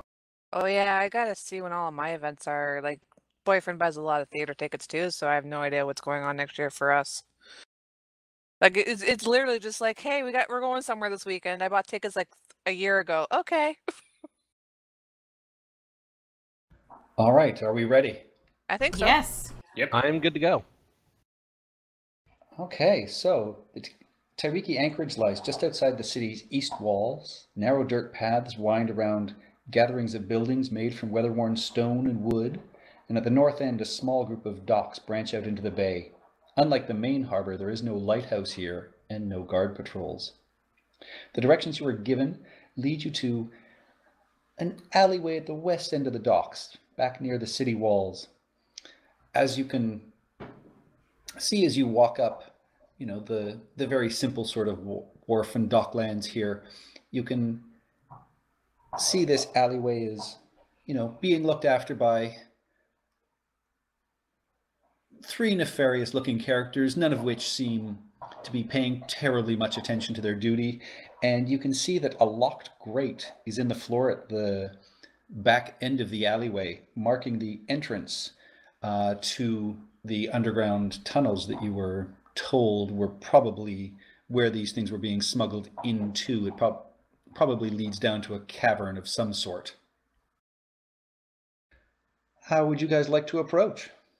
I am back in my armor, and I'm doing the Knights Templar thing where they would drape their armor in sort of a light cloth, like either a white cloth or a tan khaki cloth, to get the sun off it and at least keep it a little cooler for me. Okay. All right. Well, we could pay one of these urchins to just walk up and give it to them. We could send one of you sneaky people in, and you could place it, but I don't know how you're going to get to that grate. Maybe if you could put it on one of their persons or on the ground between them. Or we could just walk up to discourage these guys from guarding it, and then stroll on in. Well, our 2 shelled companions would be great at that. Do we actually need to go down the grate? We're just trying to send them a message, right?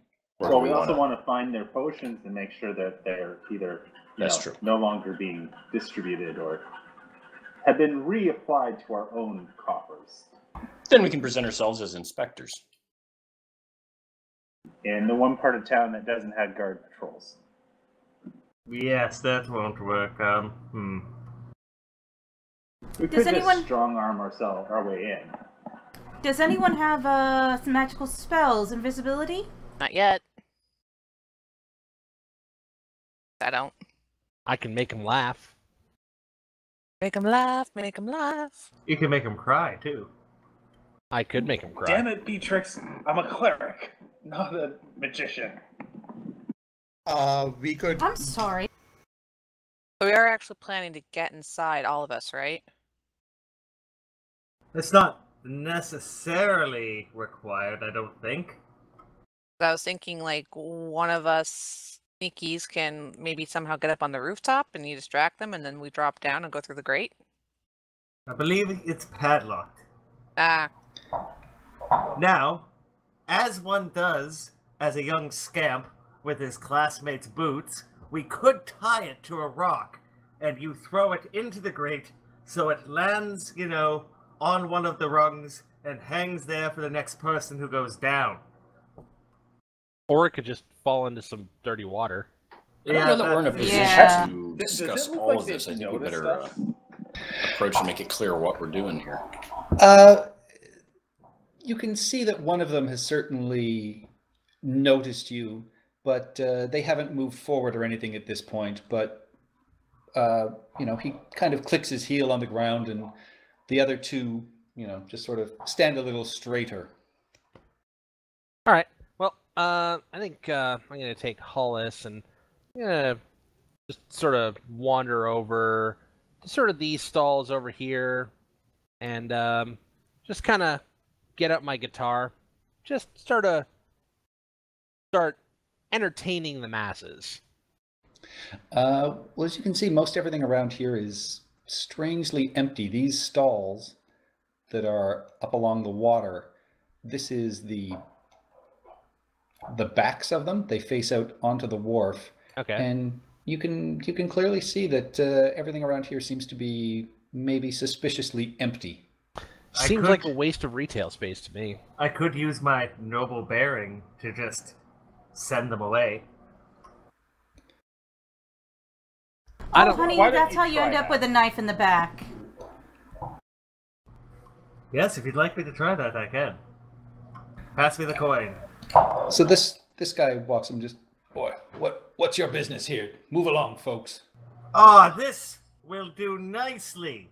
Are you the real estate agent? I'm sorry, excuse me, what? I'm here. I'm buying this property. I'm supposed to meet the estate agent here because, well, like I said, I own this property. Who are you? Oh, I think you've gotten the wrong plot of land. This area is not really for sale. Oh, no, my friend. I think you have the wrong idea. And I think you are now going to be out of business. And I'm going to put the coin into his hand. And you are going to smile, turn around, and never come back here. He looks down at the iron token and just kind of tosses it on the ground and just sort of laughs and says, well, unless you've got some more serious coin in your purse, man, you're not doing anything but leaving here now. Oh, well, I tried the nice way, and I will, I guess. Are we drawing swords? Gents, are we drawing swords? I think we should draw swords. I draw my sword. Well, this is organized. All right, everybody roll me some initiative. Okay. Well, I was Remember gonna, to click your try token to play first. some guitar here, but sure. Let's do everything the violent way. Initiative. Wow. Either that's going to be really good for me tonight or really bad.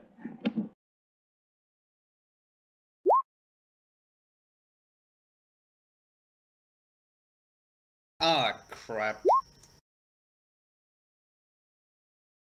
Oh, good. Hey, man, you're not that guy with 3.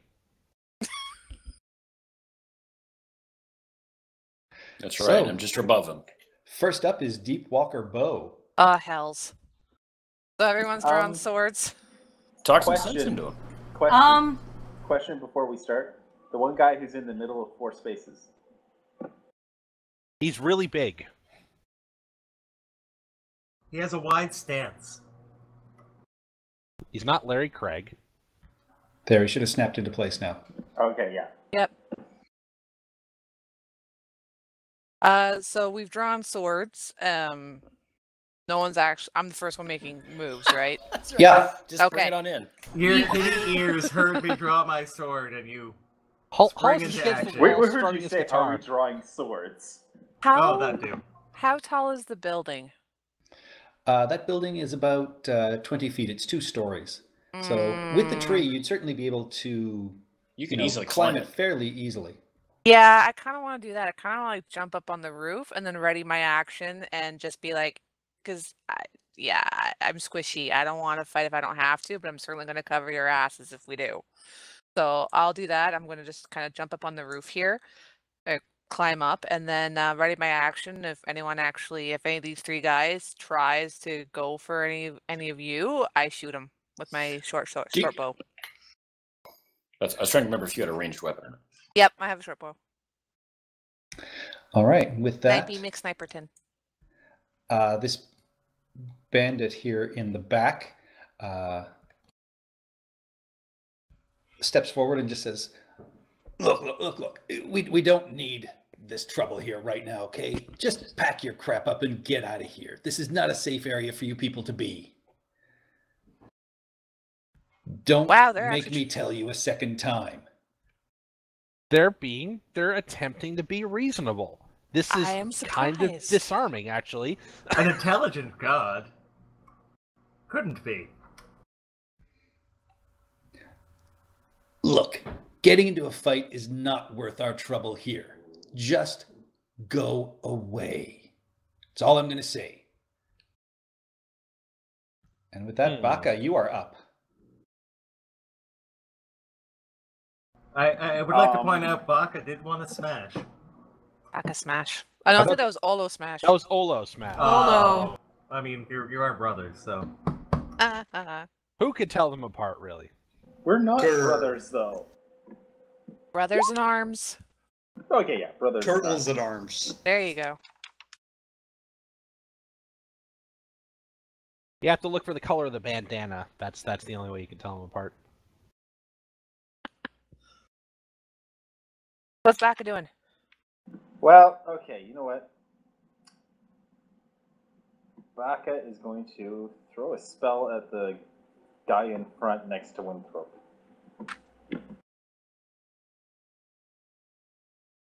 What's it gonna be? Tickle. A level 1 guiding bolt. I'm assuming that will hit. That'll clear up any ambiguity when it comes to me. Also, whoever attacks that character next, advantage. Thank They you. are glowing. Well, Indeed, if, you there was strike any him directly, and a blast takes him off his guard and knocks him back, and he looks staggered and very, very rough, and is indeed glowing. Well, if there was any ambiguity as to whether or not we were going to talk, now that's over. Yeah, we still could. Do you want to move, Baka? No, I'm far enough back that if they do try and attack me, my shield should protect me. All right, Winthrop, you are up. The brigand right in front of you is hurt, staggered, and glowing. Okay, so with my short sword that I've already drawn, I am going to approach him. I'll hold it up to his neck, and I guess this will be an intimidate, right? Yep. I'm going to be... I think a stronger message might be needed. Oh! Oh. The answer is yes. Whee! Look, it's not worth it to us. Look, we'll be happy to go on our way. Sounds good. Give us 8 gold. We'll be happy just to walk away from this and drop the key as we leave. What do you say? Drop the keys, and my associate on the roof does not drop arrows into you, and we finish this the hard way. Oh, look, man, we're just, it's just a job here. This isn't worth it to us, but we need something like 4 gold, 1 gold each. We'll just walk out. What do you, right, guys? What is it with this city and haggling? You grew up here. You tell me. I don't know. Just give him the gold. Also, I we can't only say see anymore. 1 through 3. There's number 4. Yeah. Coming around the corner, you see a 4th guard, and he quickly agrees, like, yeah, we're just happy to get out of here, man. We're just happy to get out of here. I got the key. Drop the key and take bargaining Billy here. All right, yeah. He drops. You hear a little clink. You see a little flash of silver, and they quickly scuffle away, leaving you guys to it. And this first bandit, do you give him the gold? Oh no, I told them to take him. He gets Hol- nothing. He gets to live. Hollis will reach inside reach inside his coat and pull out. Give him a more guitar gold. pick. Oh no! I'm keeping that guitar pick. Don't give him that. He'll just come back for more. Give him the old one. I will help Hollis and give as well. Now, dearie, charity is important. Thank you, ma'am. And so, taking his money, he quickly scurries off as well. What kind of day is it when a ruffian is let go by a man's own wife? Good day. You hear from the rooftop. Oh, sigh, and sheath sword. A day when your wife has more wisdom than you, and then I pick up the key. All right, yeah. And so, looking down in this grate, you can see a ladder descends about 20 feet straight down into a dimly lit passageway. And you can see that next to the ladder, there appears to be some sort of rope pulley. We make sure as well to get the coin, the Ekatrim coin that he dropped. Yeah. Okay. Yeah. You guys, you pick up the Yatepka Society That's token. it. Yep. All right. And I guess everybody with bows covers whoever goes down first to check it out. I can go down first. I'm beefy. Olo and I can do it. Okay. Let me transfer you to the new sheet. We can see Seeing everything. too much. Yeah. You should be able to. Wait a minute. Oh my god, it's all there. Do you have global Yeah. It's all illumination turned Well, on? we see one page. No, I don't. Oopsie doodle. It's all spoiled. I know everything. New adventure. No, dynamic lighting is actually engaged. Oh, it's just. Well, yeah, it's all the torches. Oh, are those the torches from our party inventory? Because we can see through them. Yeah, I can move them. Yeah, that's what the problem is. Yeah, because they should be there because there are supposed to be torches down there. Yes, but Alright. you gave us sight through those torches because they're from our party thing. They're not just light sources you dropped on the map. They count as friendlies, yeah. Yeah, because we can move them. We can select them and move them. And I think if we wanted to, we could actually... No, we can't change the size of them, but we can move them if we wanted. Well, I mean, in theory, we should be able to do all those things. It's just that we haven't been to those rooms yet. But it might be a Roll20 problem, right? It's not a... No. What it is these are character tokens. I'm assuming they were just dragged using the torch thing. Oh, yeah. And because we've all been given sight through that character. Characters, right. That's why we can see through the point of view of every single one of those torches. We can just pretend we don't see that. Mm-hmm. Yeah. It just means on future maps you just want to change the ownership of the token to none, and Yep. then you're set to go. You can also then shift it to the map page, and then we don't have a chance of accidentally clicking on it, or you accidentally clicking on it. And you can still throw in a Baylor there where the desk is, just to keep things surprising. Please no. Bring back R2. Alright, so where are Olo and I going?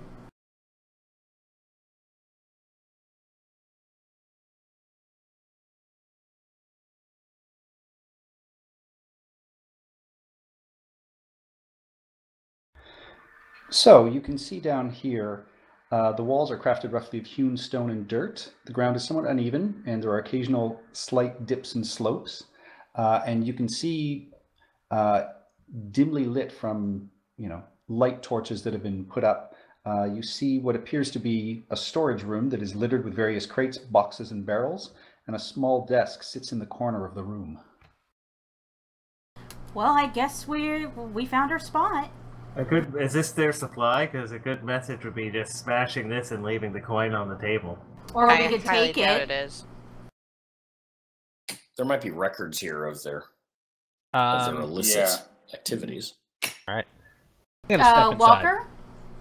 Walker, Mhm. do you want to check for traps? Sure. In I'll the room watch you guys this, are in, or Olo is still out in the hallway, making sure that we don't get, ambushed from the back or the front or from anywhere. Yeah, same. And I'm gonna give me one of these, and I see nothing. Am I rolling in perception or investigation check for traps? Investigation. Where do you want to check? Well, I'm checking the room first, just in case there's something hiding in there. Yeah, you don't notice anything necessarily in the room here. Hollis, as you're looking around, you see that on the desk you can find a couple of documents. One appears to be a ledger of smuggled goods coming in and out. Much of them seem to be, manifests of potions, and as well you see some, illegal flora and poisons listed as well. Excellent. I'll be Thorn doesn't like that. I'll be tucking that inside my coat as well. Walker doesn't care. Take whatever you like, as long as it's not shiny. Yeah, and anybody else want to look around and check anything else? I'll come in after and do a perception.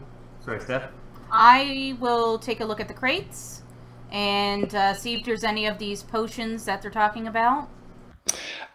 You don't find any in here, but what you find are, casks of water and various coloring agents and things like that that look like it's probably the ingredients they use to mix up some of the fake potions. And you find a crate full of, vials that are some that are new, and then others that appear to have been aged. And you find a small container of corks and wax and things like that.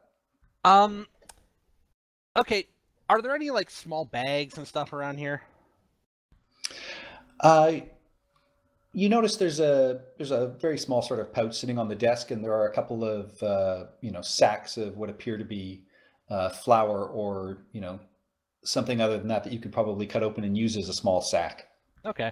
I'm gonna sort of draw my rapier and then just kind of like poke it on the side of this pouch, just to see if anything like springs. All that comes out is a fine blue powder. Hmm. Do we recognize it at all? No, it appears to just be some sort of like natural dye. You would assume that, you put it in the water and it colors it to make it appear the color of a potion of healing. What we'll do is we'll take some of these dye. If we can't find and the vials, and that's easily portable. Yeah, we can and put then some we of can the pigment in one of the vials. Yeah. Yeah, and we'll just show him that these are the dyes and these are the vials, and they just add water and boom. We'll also take the ledger. Yes, then we're taking the ledger. I'm gonna take one of these, like one of the sacks, something I can empty pretty easily. I'm gonna grab a couple of the vials. I'm gonna put them in the sacks. I'm just gonna kind of crush them under my boot heel and just kind of really grind them in. Mazel tov, you're married. Oh yeah, no. There's a point to this. All right, you do that. Is it pocket sand? Yeah, something like that. All right, where do you guys want to head to next? I'm gonna actually head back out to the tunnel, and who's in the forefront there? Winthrop. Winthrop. I'm gonna come up beside Winthrop and just kind of be like, yeah, let me have a quick peek and see if there's anything you don't want to step on. Oh, do we want to leave? Do we want to leave the iron coin here? That makes sense. Worst case scenario, we'll do it on our way back out. I see nothing. It looks safe. Go ahead. If he dies, not my fault. I checked. Oh God. God. Yeah, I'm gonna keep checking every. All right, I don't know, every Winthrop. 60 feet or so. I'll check. Winthrop, as you continue on down to the darkness, you feel a tug as your boot catches what appears to be some sort of string that has been laced across the tunnel. And bother. give me a dexterity save, please. Yeah. You are struck by one dart and two others fly past your head. You suffer no damage necessarily, but give me a Constitution saving throw. Oh. Yeah, you can feel the Even area better. around your shoulder, be slightly inflamed, but you take no damage. You spent years building up a tolerance to this local poison. Oh bother! Is there a mosquito on my back? No, there's a dart out of your back. Oh, could you get it? Baka? You also notice that on these, as you step through, there were bells attached to a large series of strings that have crisscrossed the tunnel, and those have tinkled not so quietly. Well, there goes stealth. Ba-ching, ba-ching, ba-ching, ba-ching. The good news is, I disabled the trap. The Good work, bad Walker. news is, they know where we are. I told you if you died, it wasn't my fault. I checked. All right, So I let's did just. die. So the bells are your fault. All right. You walked into it. Anyway, if they know we're here, they're coming for us. Let's leave the coin on the desk and then get out of here. Wait, what? Yeah, because we were just supposed to leave the coin here on the desk and get any Let's clean up evidence. this warren. Oh, let's really give them something to be scared about. I'll grab the rope and just start tugging it really hard, like just making all the bells go. Read the quest description. Can Leave you do like a coin. shave and a haircut thing? I will. I'll end with shave and a haircut. I'll accompany him. Ah. Yeah, let's present ourselves coming down the tunnel with a guitar going. And bells. There's a joke in there. I just can't think of it. Let's just pretend we laugh and get it. Lol. Okay, so we continue. Anyone want to take a look ahead? I think I'm going to look for... Damn. Looks safe. Find another 16 darts. The walls are made of darts. Do I see that guy or... No, not yet. Now do I see him? No. Maybe? Well, as soon as you come around the corner, he's going to fire an arrow at you.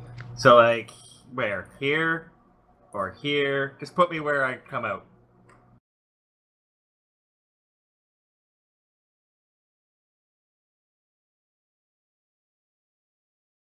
I'll realistically follow behind. I'm behind. Oh Baka. no. I'm covering the back. That's a hit. All right, yeah, you are struck with a small crossbow bolt, and you take 4 piercing damage. Just a flesh wound. And yeah, as you come around the corner, you see another human bandit who is crouched on the ground, frantically trying to reload his crossbow as well. Boy, was that smart, do you think?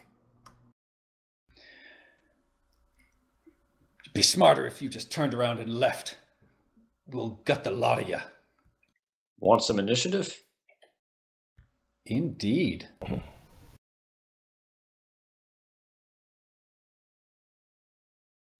Oh man, even worse. Oh no, we have to reroll.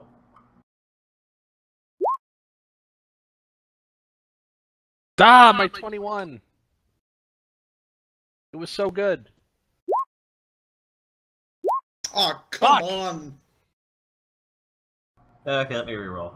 Yeah, I guess we'll just reroll. All right, let me Sorry. see if I can. Mine's 4 if you want to stick that in there, Patrick. Ah! Damn it! That's a completely different initiative order. I rerolled the same number. I had 21. I had 21 too. I know. I had 19. I was gonna do something And really if we badass. change it, I mean, it does show that you rolled it the first time. Everybody else rerolled, so I'm okay with that. I rerolled and got the same number, so it doesn't matter. Thorn is 4. I'm not gonna change it until Patrick tells me otherwise. Yeah, I'm changing it. Yeah, it looks like Patrick. I was going to say it looks like he is changing them. Okay. But I went from a 12 to a 21. Yeah, you can change your own as well. Well then. Everybody's correct? I'm not on there Yes. yet. Can you just add me? I'm a 4. Or Okay. I can reroll and you can change it. Yeah, just re-roll. And Baka and Olo have the same initiative. We do. I rolled so the same we're, number twice, though. We do. So we're both gonna go at the same time and just do some kind of a dynamic duo attack at the same time. Walk shoulder to shoulder down the tunnel and just push the guy. Stampede! Wow, me again.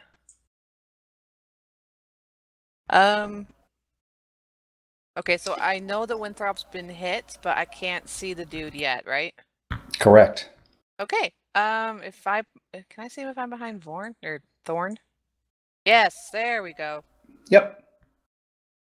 All right. Shorty bow. Don't fail me now.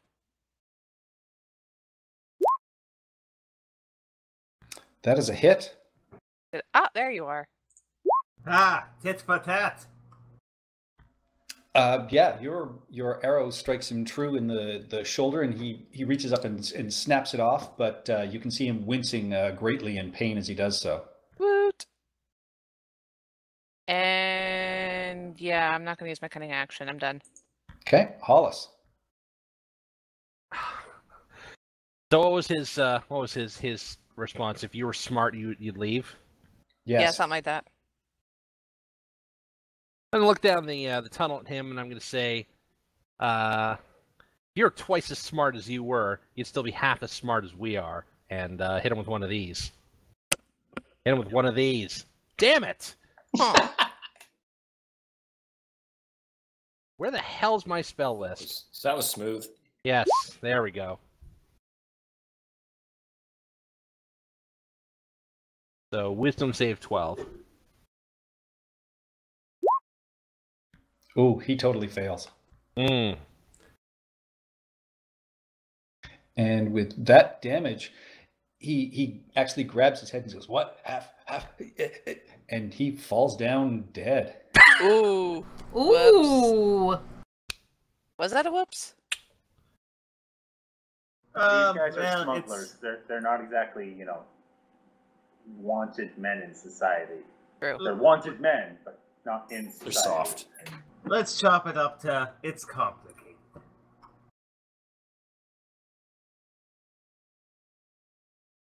Man, guy can't even take an insult. These guys are really thin-skinned, you know.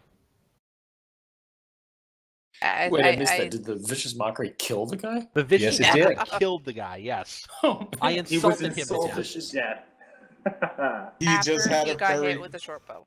he just had a very low constitution. It was like, you suck. No, I don't. Flop. He catches an arrow You to the confused chest, him to and then death. he gets a cutting insult that cut him to the core. Got an arrow to the knee. Yes. Clearly, Ooh. he couldn't be a smuggler anymore. Well, how many fingers did he have? Oh, did they do the finger thing here? I was more making the Game of Thrones joke. All right, Thorn is going to move forward a little bit. Yeah, okay. Well, if someone could give me a hand and take a look for any more ambushes. Do you want to try Thorn, or do you want me to give it another shot? You know, You go ahead.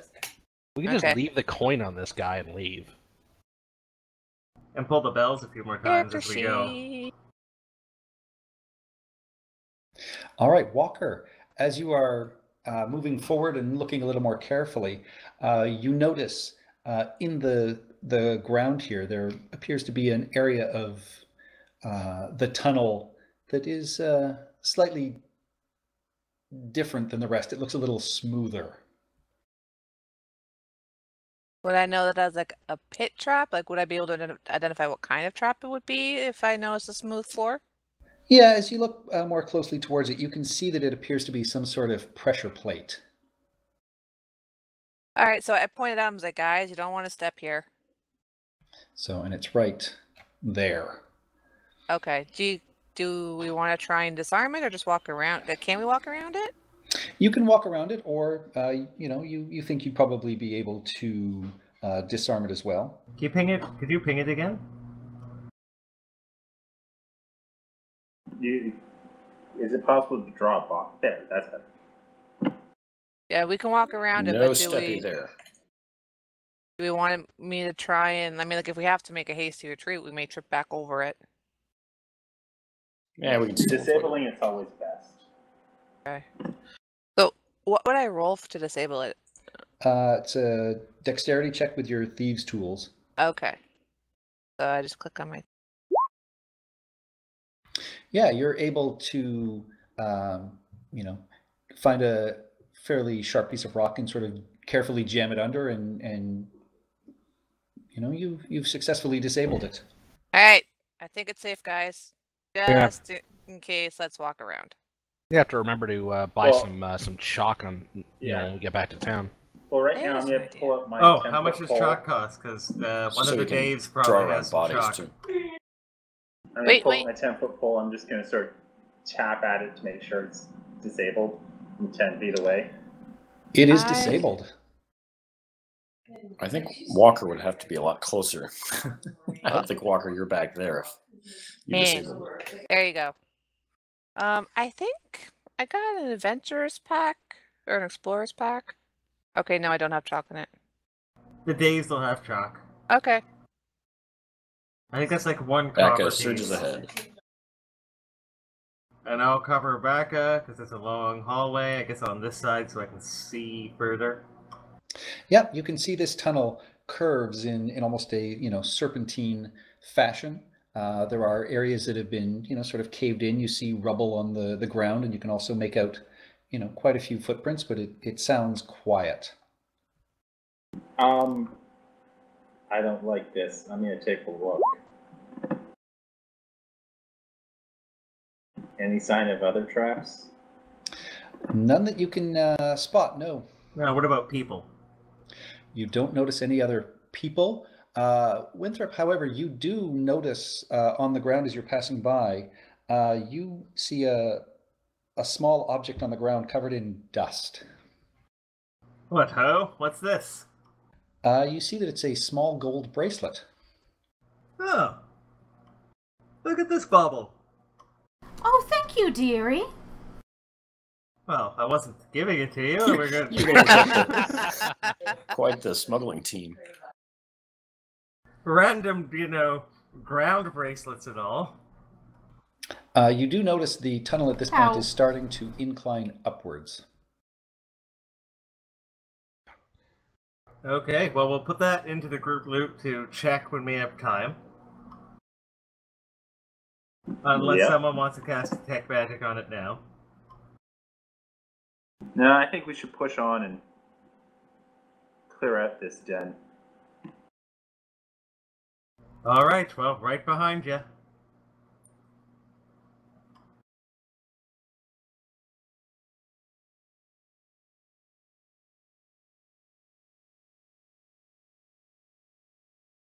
It's like a mobile shield siege wall.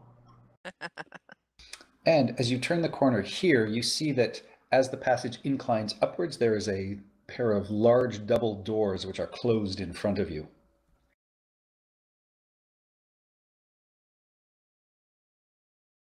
Okay, I'm going to pass this along and sort of move back out of the way. Just as a quick test here. Yeah, that never stays. Never stays how?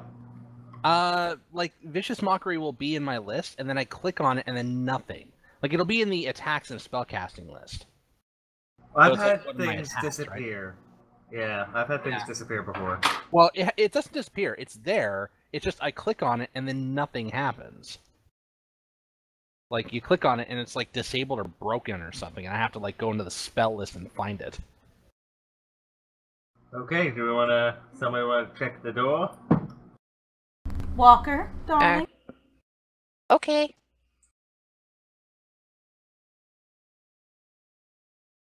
Character sheet. If she took the cat traits, then I'm sure she hates a closed door. Yeah, no, I don't like closed doors. That's the dog traits. Also, there's something on the other side of the door, and they need to be there. Tell my cats. When she walks forward like this to check for traps, she's kind of like doing like a Tarzan walk. She's kind of like on all fours and like loping forward. Do I see anything? Any triggers or traps? Or please don't kill me. If you see something, say something. I will. Yeah, you do notice that there are a couple of tracks along the side of the door running across the wall, and you notice that there's almost a small fine wire attached to the door handle. All right, I relay this information. All right. Is it possible to cut it? I was actually going to try disarming it, yeah. Would cutting it set it off if it's making tension? Yeah. You actually notice looking around, you can see that there is a small switch just in the plate of the handle, and you figure if you depressed that, it would probably bypass the trap itself. I mean, there has to be some way of going through the doors normally, right? Okay. Any objections to pressing the button? Do you want someone with armor to press the button? Sounds good.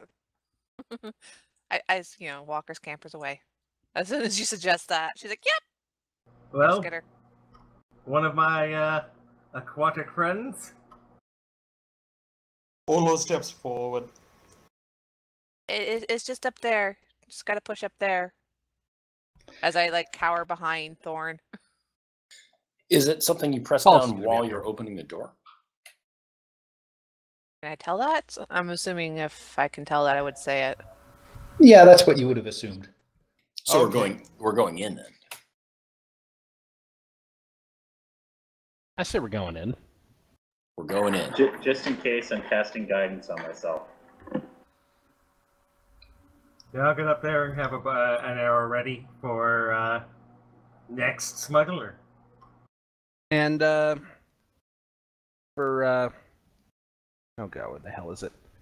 I'm gonna say that what I wanted to give this to. I'm gonna say that Baka gets a little bardic inspiration. So you get a D6 for your next. How would I like that? There. That doesn't actually give you the D6 though. No, it's just he'll have to remember it that he has a bardic inspiration. But at least we have a record that it was actually like given to somebody. Yeah. Okay, I'm pressing the button. Push the button. Don't die.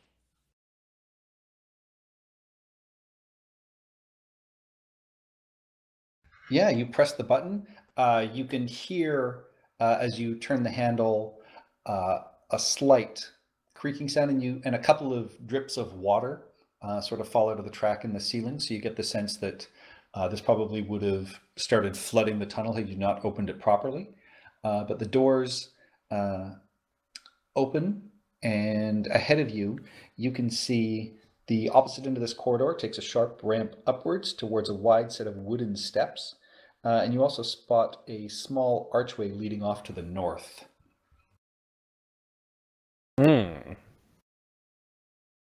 Someone be a dear and pass me that torch.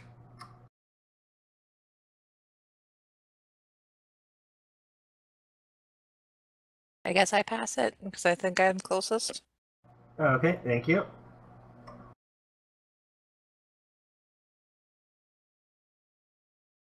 So, we continue?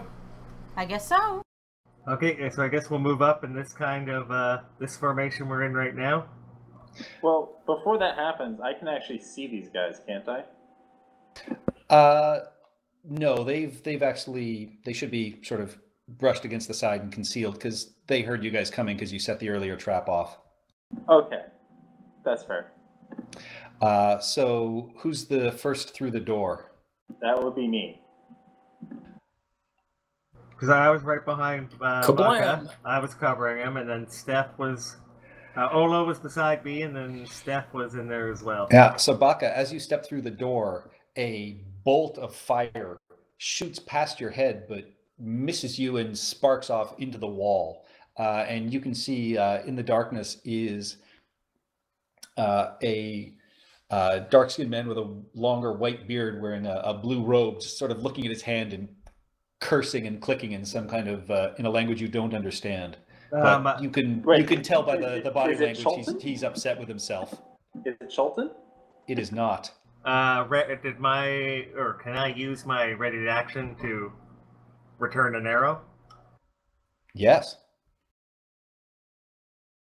So he's a dark-skinned man in a blue robe. Does he also have a braided beard? Oh, it's not rolling. He does not.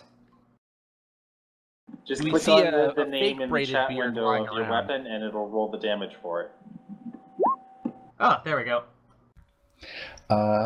Yeah, so you strike, and even through the darkness, you just again hear in a sort of loud voice, just sort of a yelp, and then a curse that is in Chulton and is recognized as being a fairly harsh curse word. So everybody, roll me some initiative again. Ha! Got him. Bam! 10. No one said foul language was going to be a part of this. Oh, boo! 8. Yay! Jesus. Damn, I got a 1.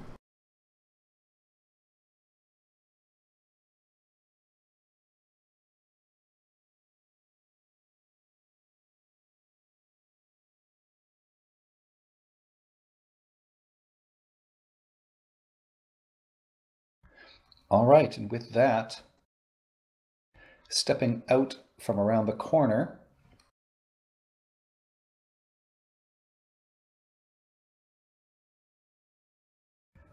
is another bandit wearing, leather armor, and you can see this is a dwarf, and he pops out. And first one in his line of sight is going to be Baka, and he's going to fire a crossbow bolt at you. And again, it just bounces harmlessly off of your shell. And he quickly retreats back around the corner from whence he came. You can use that inspiration die, by the way, on any attack roll or saving throw. Okay, cool. And you hear a whisper from behind there. And instead of popping out and firing a crossbow bolt at you, another leather-bound bandit simply comes charging, waving his scimitar. And that is going to be a critical hit. And you are going to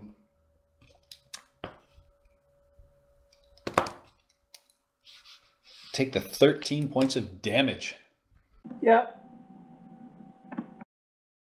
Ouch. And with that, Thorn, you are up. All you can see is there was basically a bright spray of blood as this, flash of silver sticks into the head of your lineup. Well, he has dark vision. He can see this perfectly. Plus, Yep, there's a torch in front of him. Yeah, it seems like I can see. You can. I'm just saying from the back, all you're seeing is a shell, and then you see a flash of silver and a spray of blood. And a grunt. I grunted in pain. So Thorn is going to rush forward.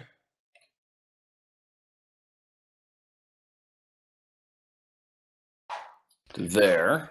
Okay, so you see at this point there are two other bandits and what appears to be another robe-wearing gentleman in the back right-hand corner, and this dwarf right in front of your teammate.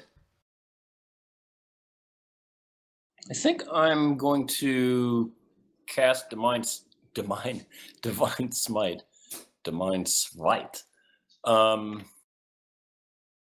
Which I've never done before, never playing a paladin.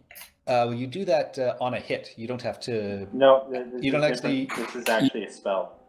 Yeah, so it's concentration. It's just the first hit I get during the minute that it's active. I think. What kind of smite? Because your divine smite you set off when you hit, but No, there are this- spell smites. Yeah. Sorry, this yeah, is I a meant spell. one of my other smites, not my divine smite. Oh, okay. You're doing one of the spells. Okay. Well, actually, let me check.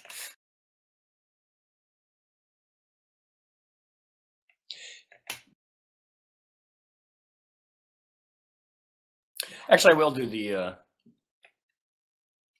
the divine smite just to make an impression. 2d8 radiant. Well, roll to hit. And I have to hit too.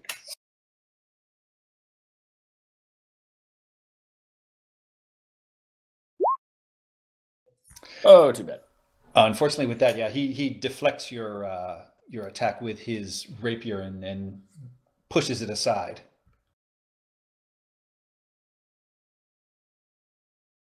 And with that, Bandit 4 is going to fire a crossbow at you, Thorn.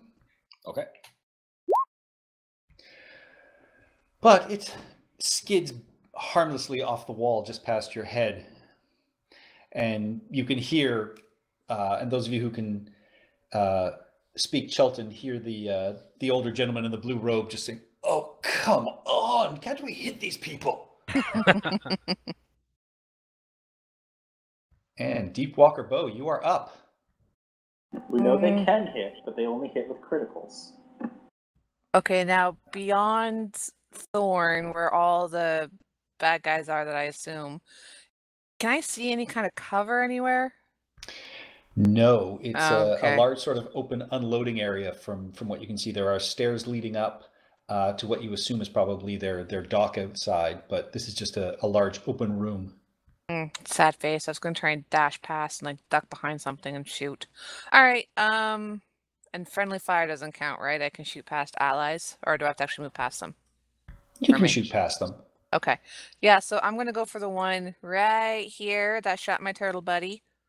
Okay. He is going to have partial cover, but you can definitely shoot. And that is absolutely going to hit him. and that's 8, 9. That's like 13 because of the sneak attack. Because he's got an enemy within 5 feet. Yeah, I think, right? Yeah. he does. He's got 2. Woo! There's me and Thorn, so... No, just I've never played a rogue before, so I'm just making sure I got the roll straight. Okay, so describe your kill shot. Kill shot! Okay, so I take aim and I just shout, "This is for my turtle buddy!" And I aim for his head, and it goes right through the skull with a splurch. Yeah, and both Thorn and Baka, you are, sprayed with some gray matter that used to be this man's brain, and he just sort of slumps to the ground in front of you. You're welcome. Turtle buddy. And so with that, brain. Baka, you are up. Okay, let's see. That's what I'm going to do.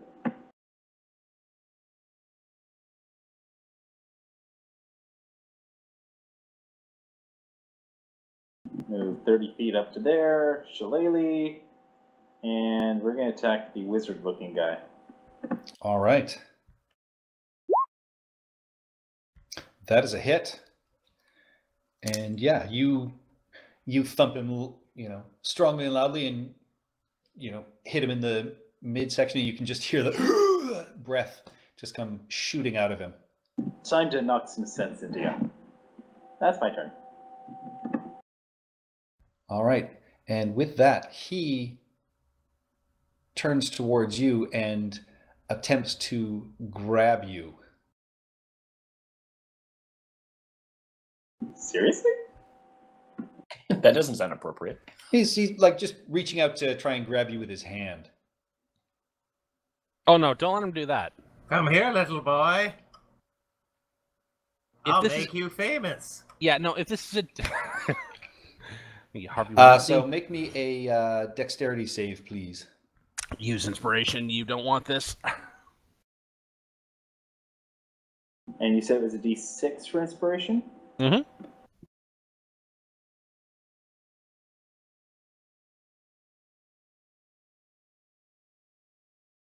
They'll say it's blessed, but there really isn't. I just changed the number because it was faster. Yeah, so he reaches toward you, and you bat his hand aside, and you can see this crackling arcane energy that was in his palm just kind of get snuffed out. And again, you hear him just like stomp his foot, just like, "God!" And Hollis, you are up. All right. So this guy right here is no longer there, right? He is dead. Okay.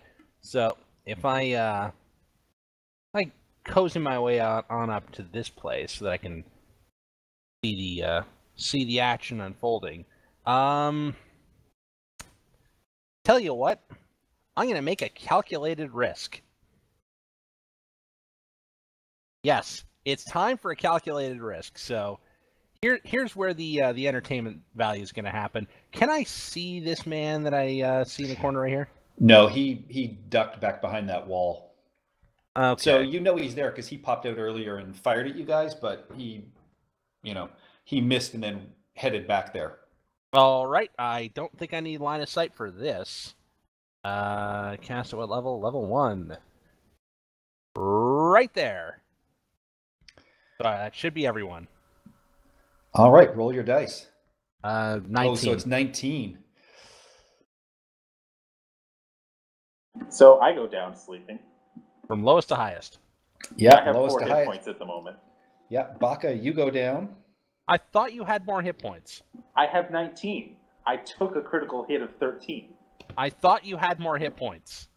Cool. So that leaves you 6 hit points? Yes. Wait, what? No, I have 4 hit points right now, so... I thought you had 19 and you took a critical hit of 13. Sorry, I have 17. I have 19 AC. That's what it was. Sorry. Ah, okay. Yeah, so Baka goes down and no one else. Really? The wizard doesn't go down? No. He does not. Baka took away just enough to make that not happen. Okay, well, I'm going to step forward then and present myself as a target. Because I have to now. It's the only right thing to do. Baka literally took one for the wrong team. I mean, I moved forward to make it so that, they couldn't make ranged attacks easily enough, and if they tried to get out of the way, I have an attack of opportunity. Yes, and I thought you had more hit points. And with that, this bandit, hearing Baka just collapse to the ground in a very loud heap, just turns over, takes out his scimitar, and... Hey! Over here. What are you doing? No, he's going after the big angry dude on the ground now. So yeah, Still misses.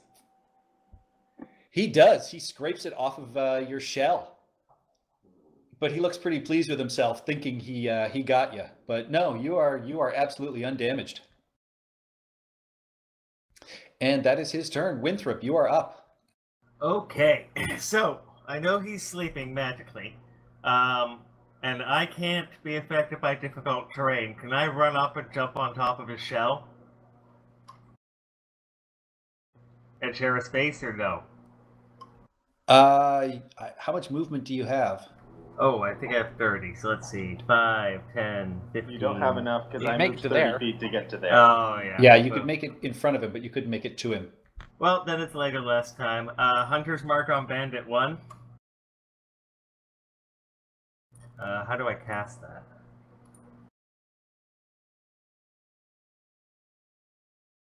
I don't think it actually casts on him, does it? No, it doesn't. You'll just have to add an extra d6 damage. There's a toggle for that now. 14 on Bandit 1? That hits. And where's the toggle for that d6? Well, okay, first you had to have activated it. I just rolled a d6. Yeah. But if you activate it on the options page of your sheet, it creates a checkmark box under your attacks that you can just click and change the number of the dice. And with that, I will set the bow down, and I guess I will move up next to Bandit 1.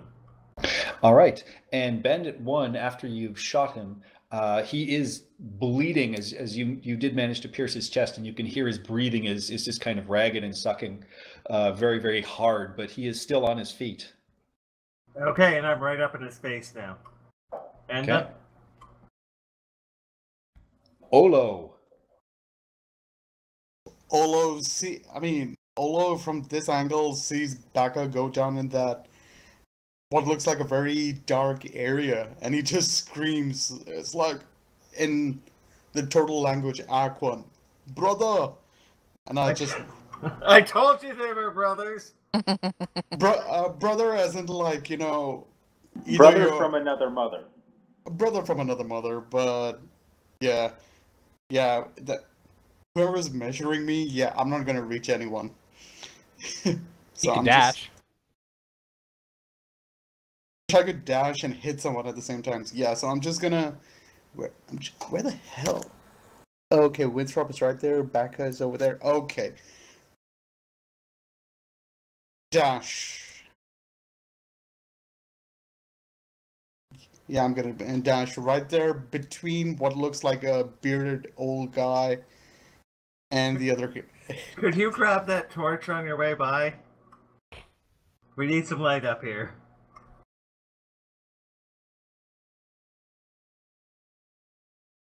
Thank you. Alright, and yeah, so I'm just holding my shield and Morningstar, and I'm hoping my AC holds up against these 1, 2, 3, 4 guys. Okay, that's my action for now. Alright, and rounding things out, Beatrix. I am so frustrated with all this, so I'm gonna go 5, 10, 15, 20, 25, 30, and I'm gonna hit Bandit 1. This ends now.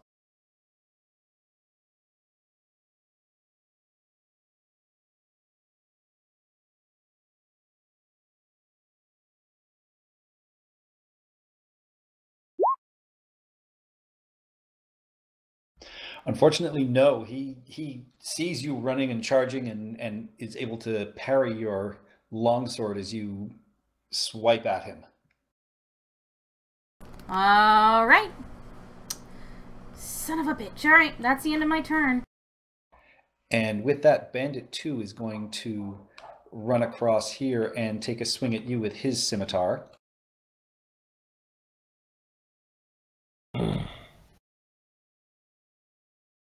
But that Doesn't hit. It bounces harmlessly off of your armor. I laugh at him. Thorn, you are up. All right, finally. Thorn's gonna go after, I think, that bandit 1. That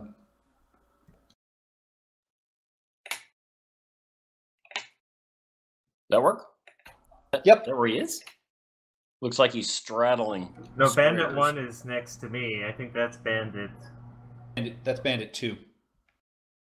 Only Bandit 1 actually has a name for us. He also has a hit point bar. Oh, they all should. Yeah, that's Bandit 2 in front of you, Thorn. All right, well, whatever.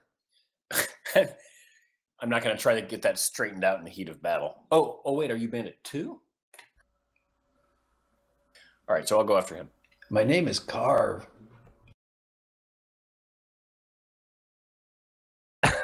And Hall is just like, Carve.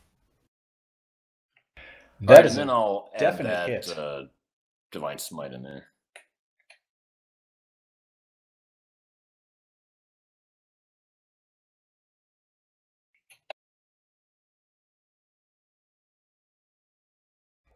And your regular damage. Which is 11. Ooh, yeah. So your sword, as you draw it back, flares with white, radiant energy, and as you stab, the inside of this man gets lit up, and you can actually see white light fire out of his eyes and his mouth, and he, silently screams and falls to his knees, but he is dead. All right.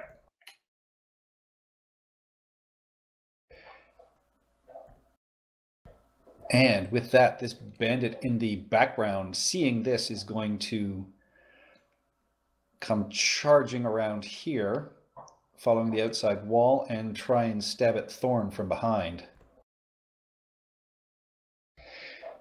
And he manages to slash you for 2 points of damage. 2! You killed Carve! And with that, we are back to Deep Walker Bow. All right, so I see the guy go for my tabaxi buddy. I'm going to run up so I can get a clear view of the rest of the room. Here. And, yeah, I hiss very loudly at the dude that just went for Thorn. Short bow him. Okay. Oh, that is a hit. Nice. Yeah, you manage to wing him, and you see a small spray of blood as you manage to nick the arm that he's holding his sword in. Okay, and do I want to move anywhere else? No, I'm good. I stay there. Baka. Okay, Constitution saving throw to see if I snore. I snore. That's my turn. And with that, the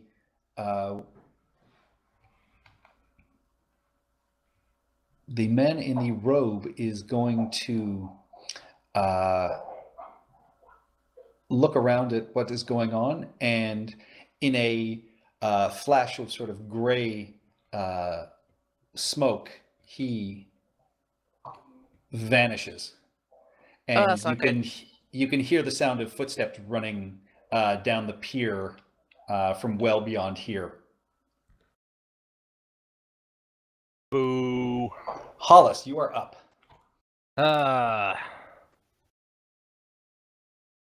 Well, I cocked things up.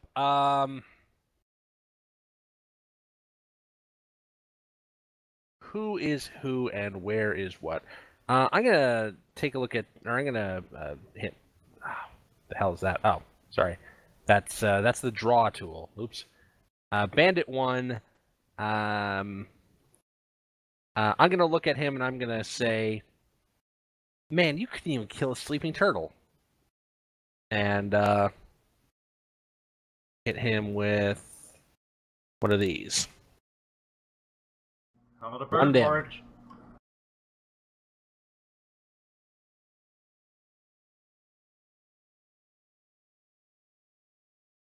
Ah. I did hit him. I did.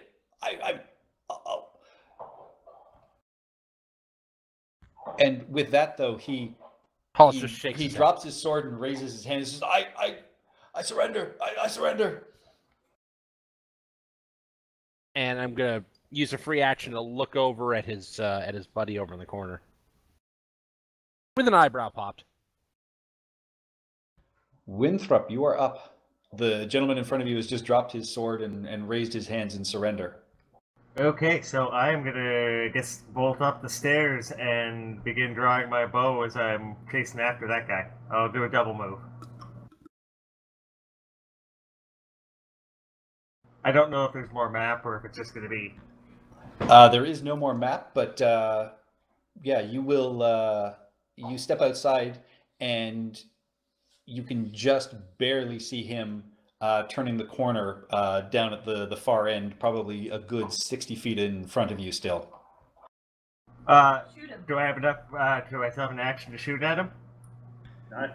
You dashed, so no. Oh, okay. Oh man, how fast is he moving? Did he cast Expeditious Retreat, the prick? He probably Misty stepped. I mean, You have to see a snore place, though, to sounds. Misty Yeah, Step. he was right next to me. But okay, done. And Olo.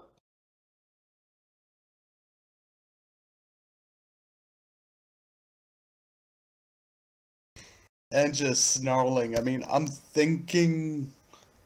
Always thinking, should I just... How do I end this guy? Do I smack him into the ceiling, or do I drive him into the ground?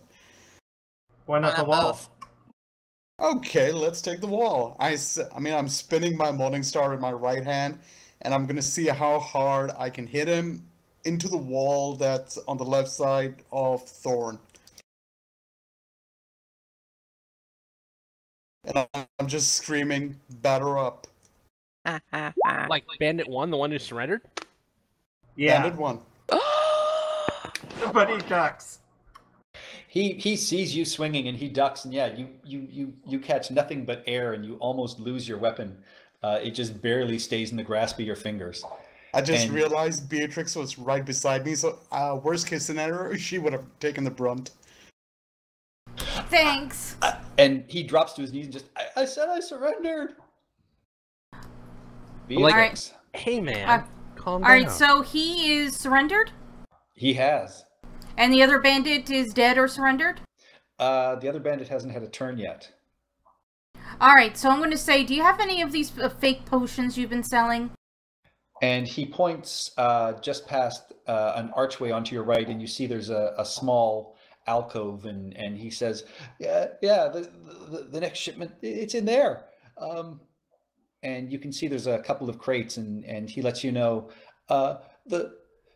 there's one real one in each box, but the rest are all fakes. Why put one real one in each box? Well, to convince the sellers in case they can sample it or use it to detect magic. And then we switch it out. And who's been running this operation? He lets you know that the only name that I've heard out of this is Nahu. Nahu. I think I might keep you alive. One false move and you're dead. I will, put my sword to his throat. This is just a job for me. I'm just trying to feed my family. That's what they all say. And I will give a stern look to the other one that hasn't had a turn yet, and I presume he is going to surrender. Alright, and we'll take the shipment then.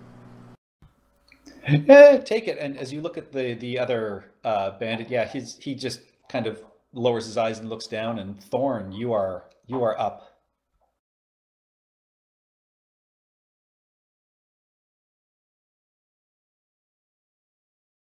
Sorry, so it looks like things have resolved here?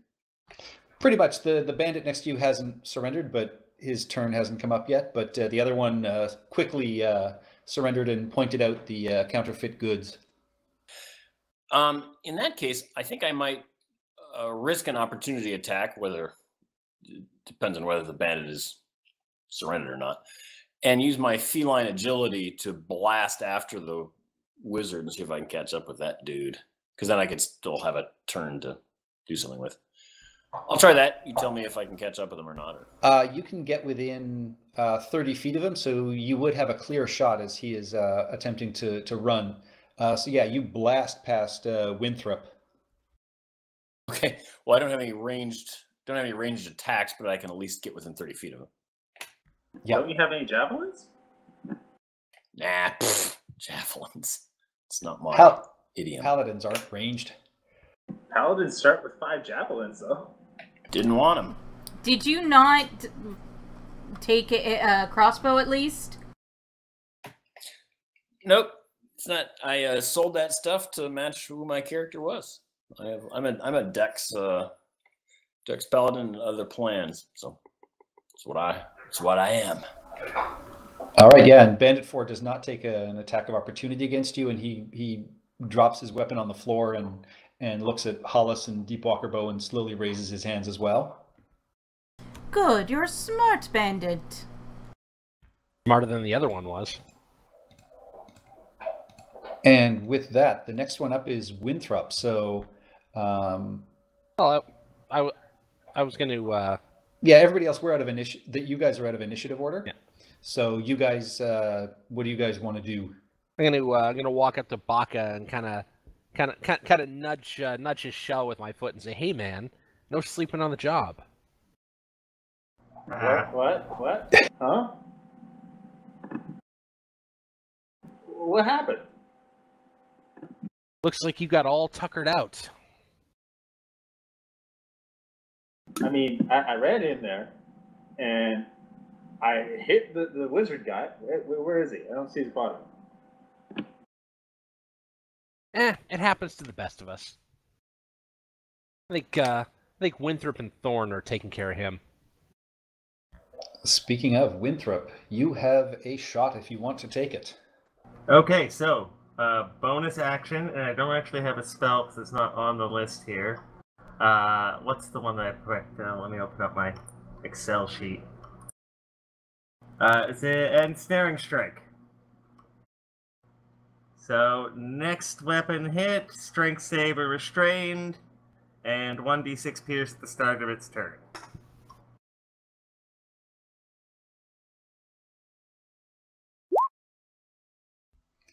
Yeah, as you pull back on the bowstring, these little nubs form along the shaft of your arrow, and as you fire it, they almost start to grow and look like vines, and you manage to hit the back of this running man in his leg, and these vines immediately wrap him up, and he is knocked to the ground.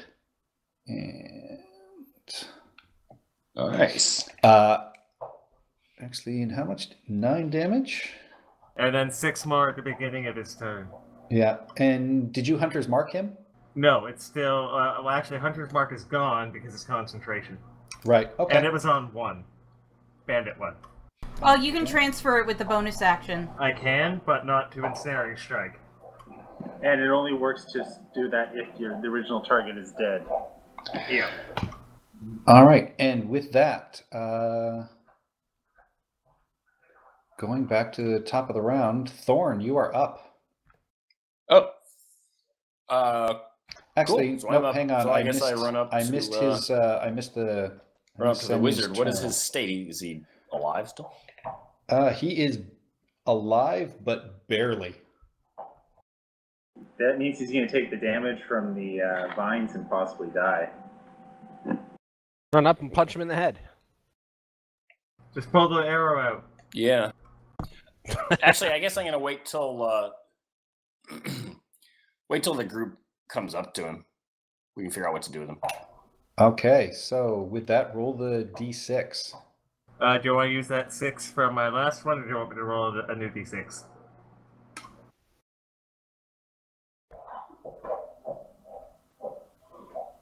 I only see the one. Oh. Okay. No, the 9, and then I had the 6 there for my Well, it's really for my hunter's mark, but it's put it on the next round.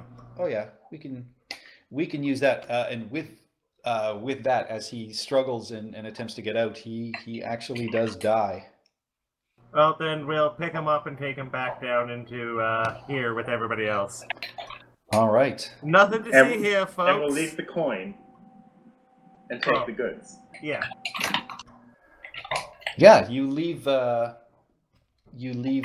token of the Yatepka Society on his chest. You take away the potions, and yeah, you guys make your way back to Wakanga's home, and he is absolutely thrilled with the job you've done.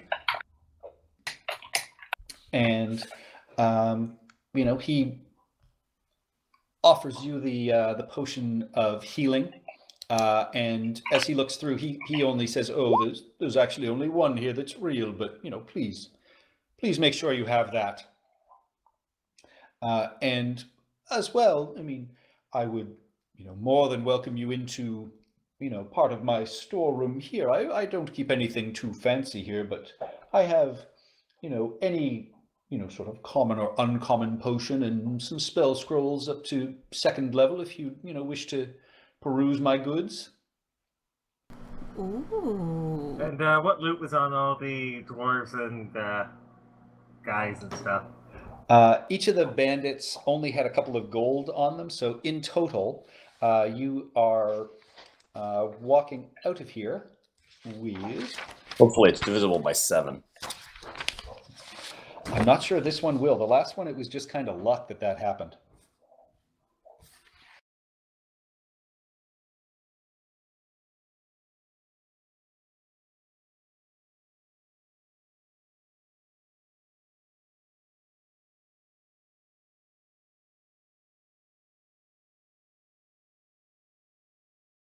So you guys end up with a grand total of 16 gold.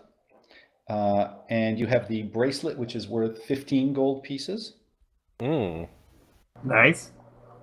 You have the 1 potion of healing. Ooh, with the bracelet. Yes. History. This is just, it appears to be a fairly nice bracelet. But there's nothing, too special about it. You assumed it was probably pickpocketed off of someone. We'll sell and it. Dropped. Man, I should have actually taken history. Oh well. I never paid attention in class. And with that, Wakanga also gives you the 50 gold that he offered you. Nice. Oh. That wasn't each, right? That was in total? That was in total. So, what are we up to? Think 66? 66. How is that 66? You said it was 16 gold on the bandits. On the bandits. 15 gold for the locket. Yeah, that's well, 31 plus 50 is 81. Yeah, I was counting the bracelet still separately.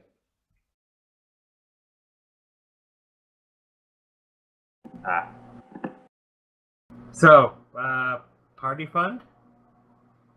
Yeah. And, Wakanga lets you know that any common potion would be 80 gold, an uncommon one is 300. Any 1st level spell scroll would be 100, or a 2nd level would be 550 gold. 80 gold? That's a little expensive. Yeah, we're out in the boonies. And I literally am the only available, seller of these things. So I do have to make it worth my while. I will also take, things in trade if you have any other, scrolls or potions you might wish to trade with. We just happened to come across a large cache of potions.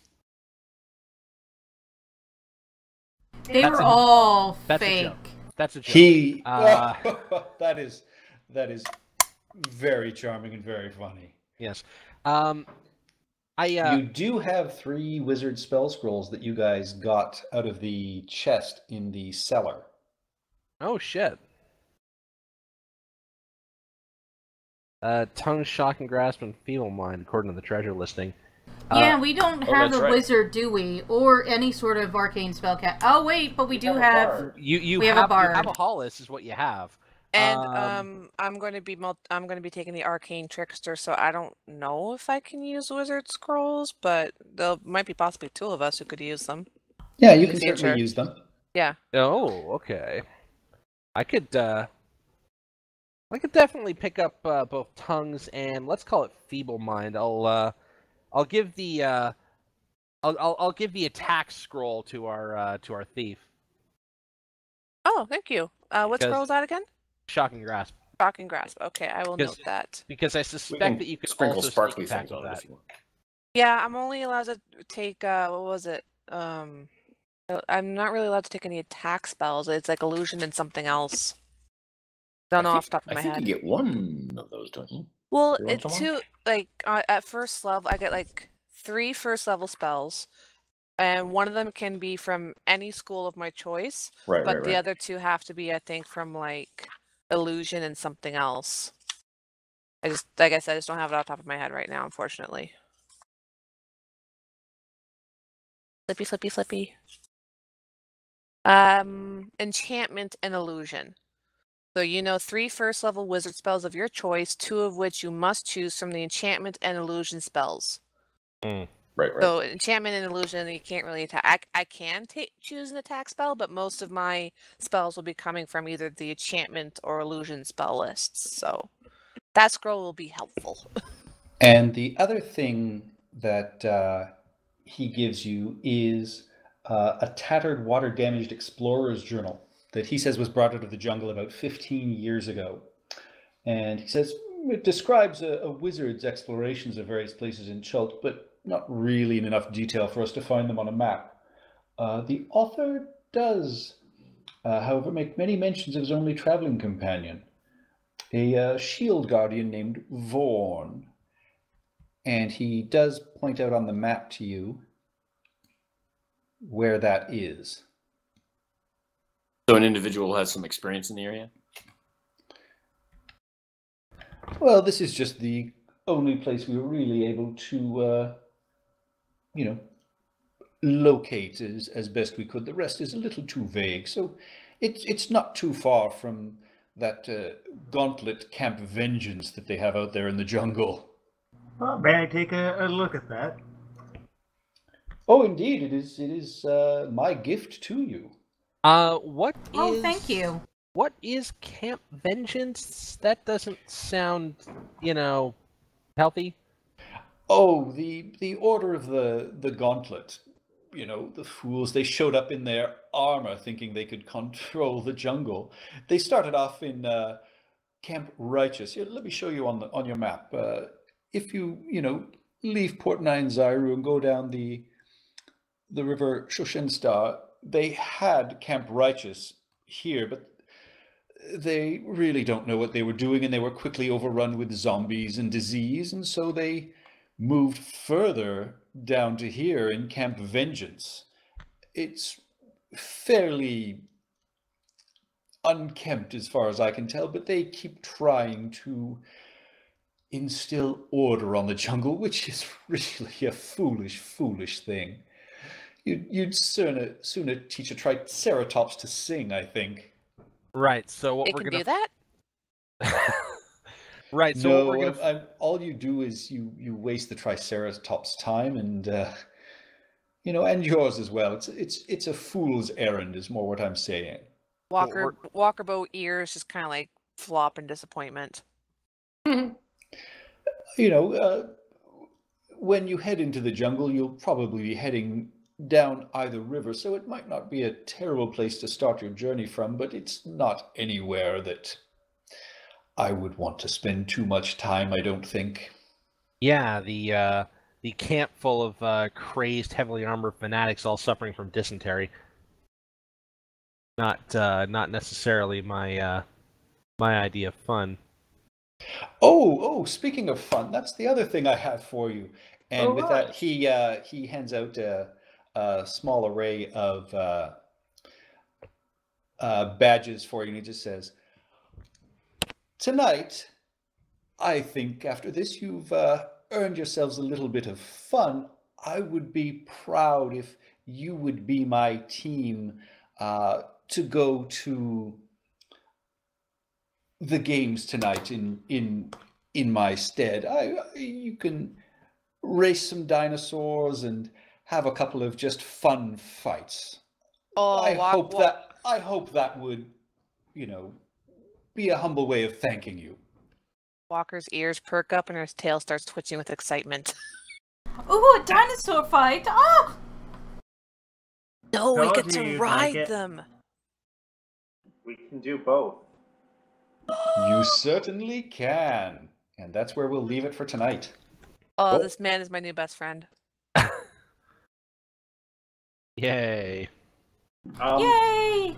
I think as part of a nature cleric, I do get the awaken spell. So in theory, we could have a singing Triceratops.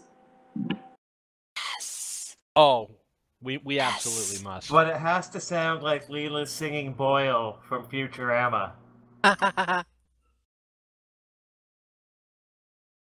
All right, so for tonight, you have each earned 140 experience points.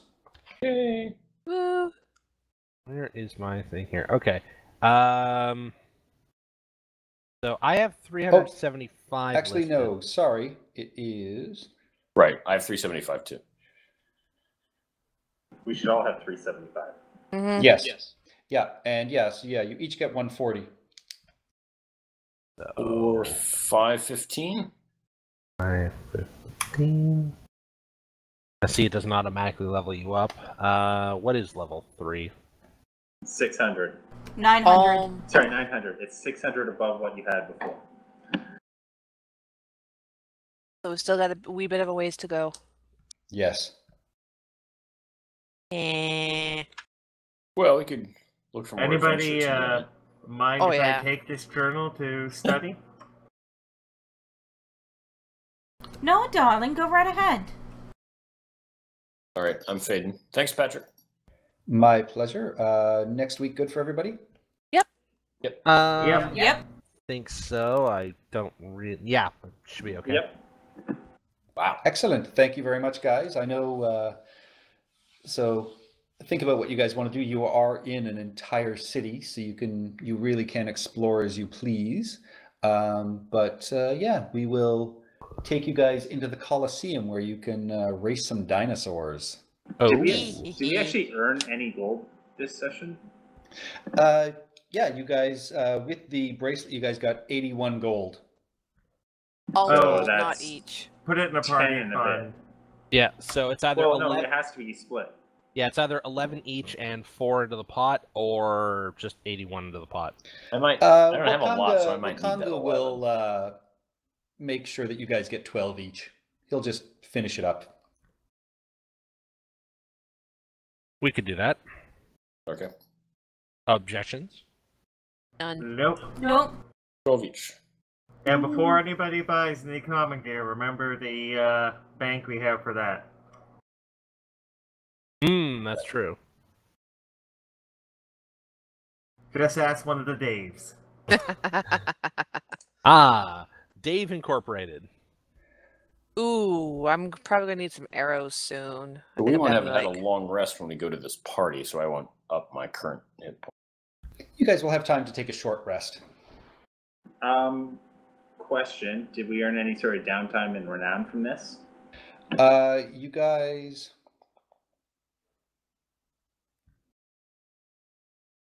Well, this is, I mean, as I'm sure you're aware, technically just the first part of City on the Edge.